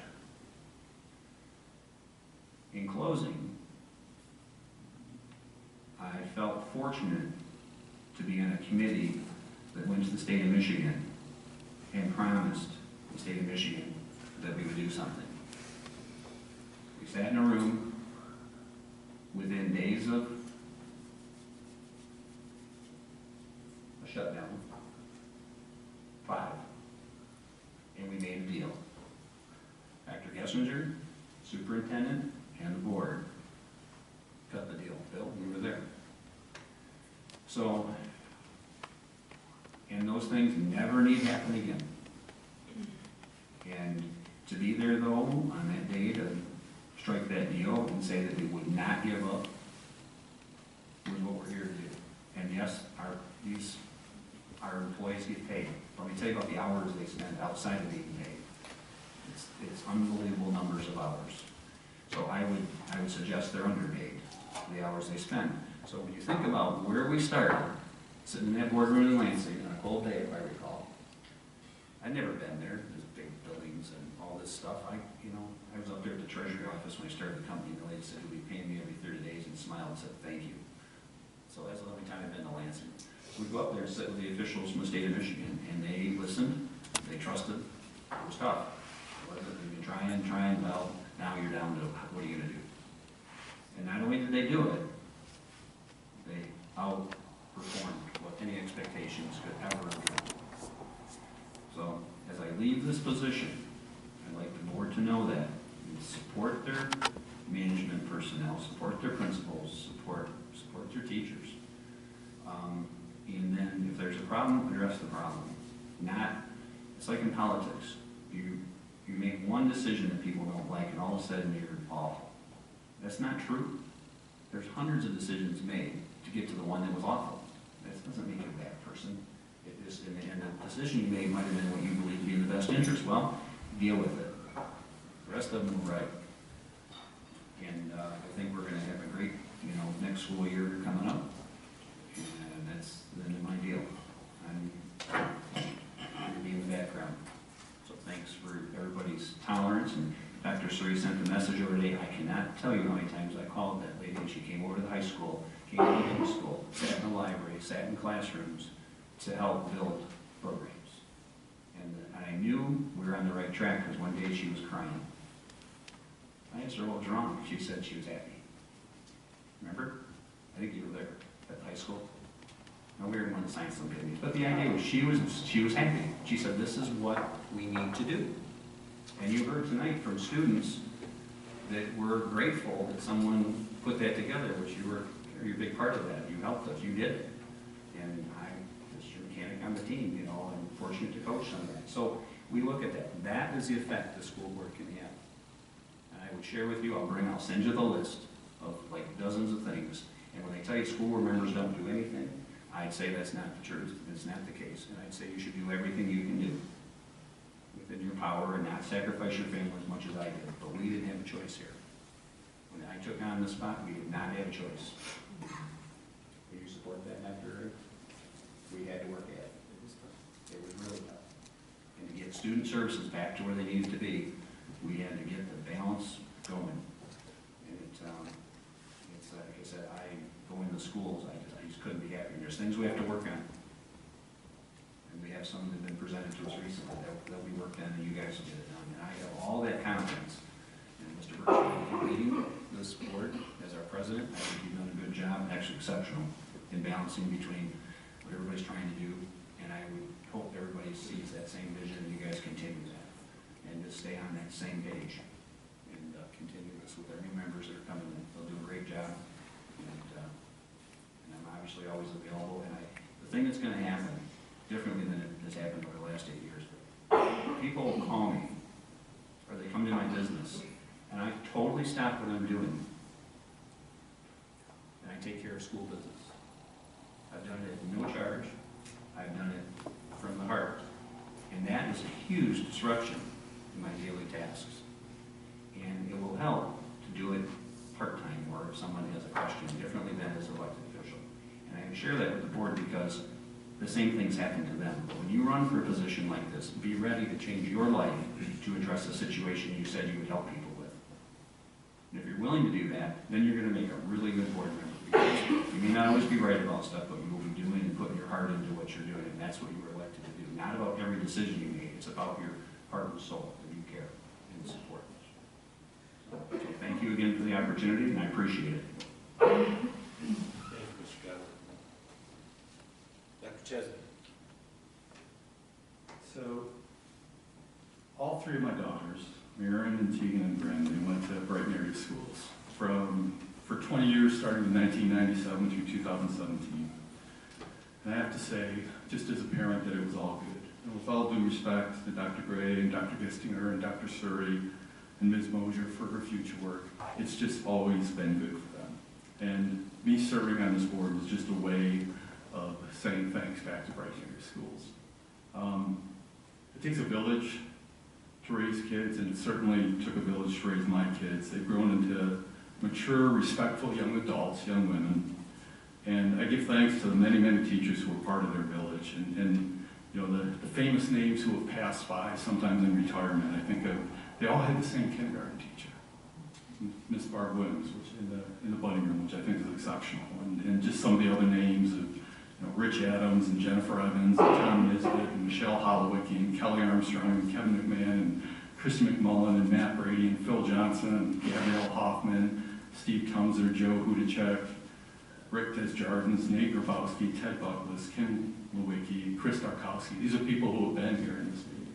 My kids were taught by the masters of Brighton area schools. And I'm just thrilled. I'm so thankful for them. It's always bittersweet to me to approve retirement for these masters when they come through. I know they deserved it and they earned it, but saying yes to retirement for some of these people who I admire so deeply is always difficult.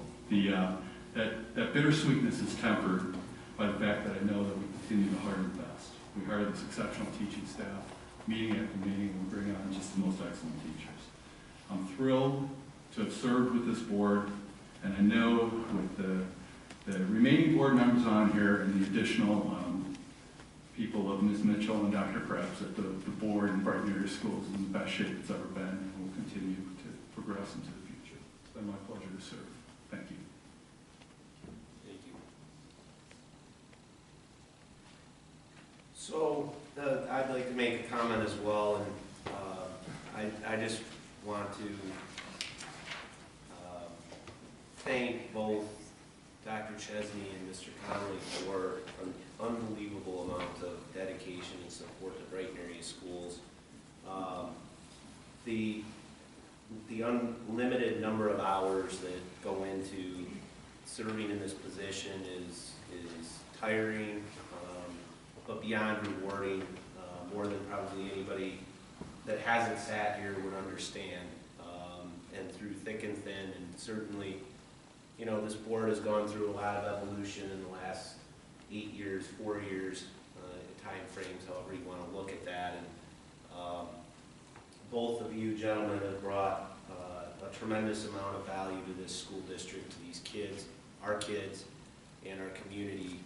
And I don't know that, you know, a thank you will go far enough, but Absolutely. I want to appreciate, I appreciate the job both of you have done, and it's been an absolute pleasure serving with both of you. And we know you guys aren't leaving the community, but it's and you'll be around. But again, thank you for being here and supporting this community and this district very much. It's a pleasure. Okay. That'll move us into second call to the public. We ask the same rules apply, name, address, and limit comments to 3 minutes. Anyone that wishes to address the board, please step forward. Hi there, my name is Mindy Babshaw. I live at 8785 Strobus Court in Brighton. I'm here today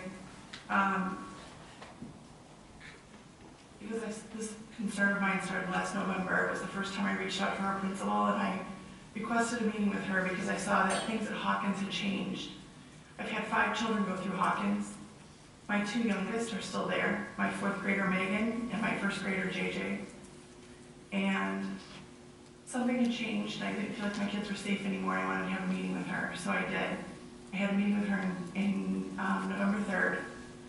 In January, I got my son came home from school pretty late at night when he was just about ready to fall asleep. He told me about the bad day he had had. He came home with a golf ball sized knot on the back of his head, and I never was called on it. And he had an ice pack on it, and it happened on the playground. I was angry. My son wasn't safe, and I knew it. And I feel like I failed him. After that incident, I met with Dr. Gray, and we discussed what was happening at Hawkins and the things that were happening. And that led us to this fall, September. I sent a detailed email with some of my concerns because I feel like things are not changing at Hawkins, they're getting worse. And I sent it to about 4 of the board members, people who I knew I sent it to, and I know it's been forwarded to others of you, and I know Dr. Gray received it as well. In my email, I stated I had 5 issues. Student safety at Hawkins, student proficiency at Hawkins, staff nutrition, honesty, and the Leader in Me program. First, student safety. After I sent this email, my son, I got an email home that my son had his hands put around his neck, he was squeezed and he was choked. I was also told it was no big deal, they met with them and the kid didn't really mean it. It was all in fun. From a student proficiency, well, I'm going to keep going on the student safety. I know we have had a lot of teachers injured, and I'm not sure how the kids are safe when the teachers are getting injured. When we have teachers with their arms dislocated or their shoulders dislocated, when we have had issues with knees,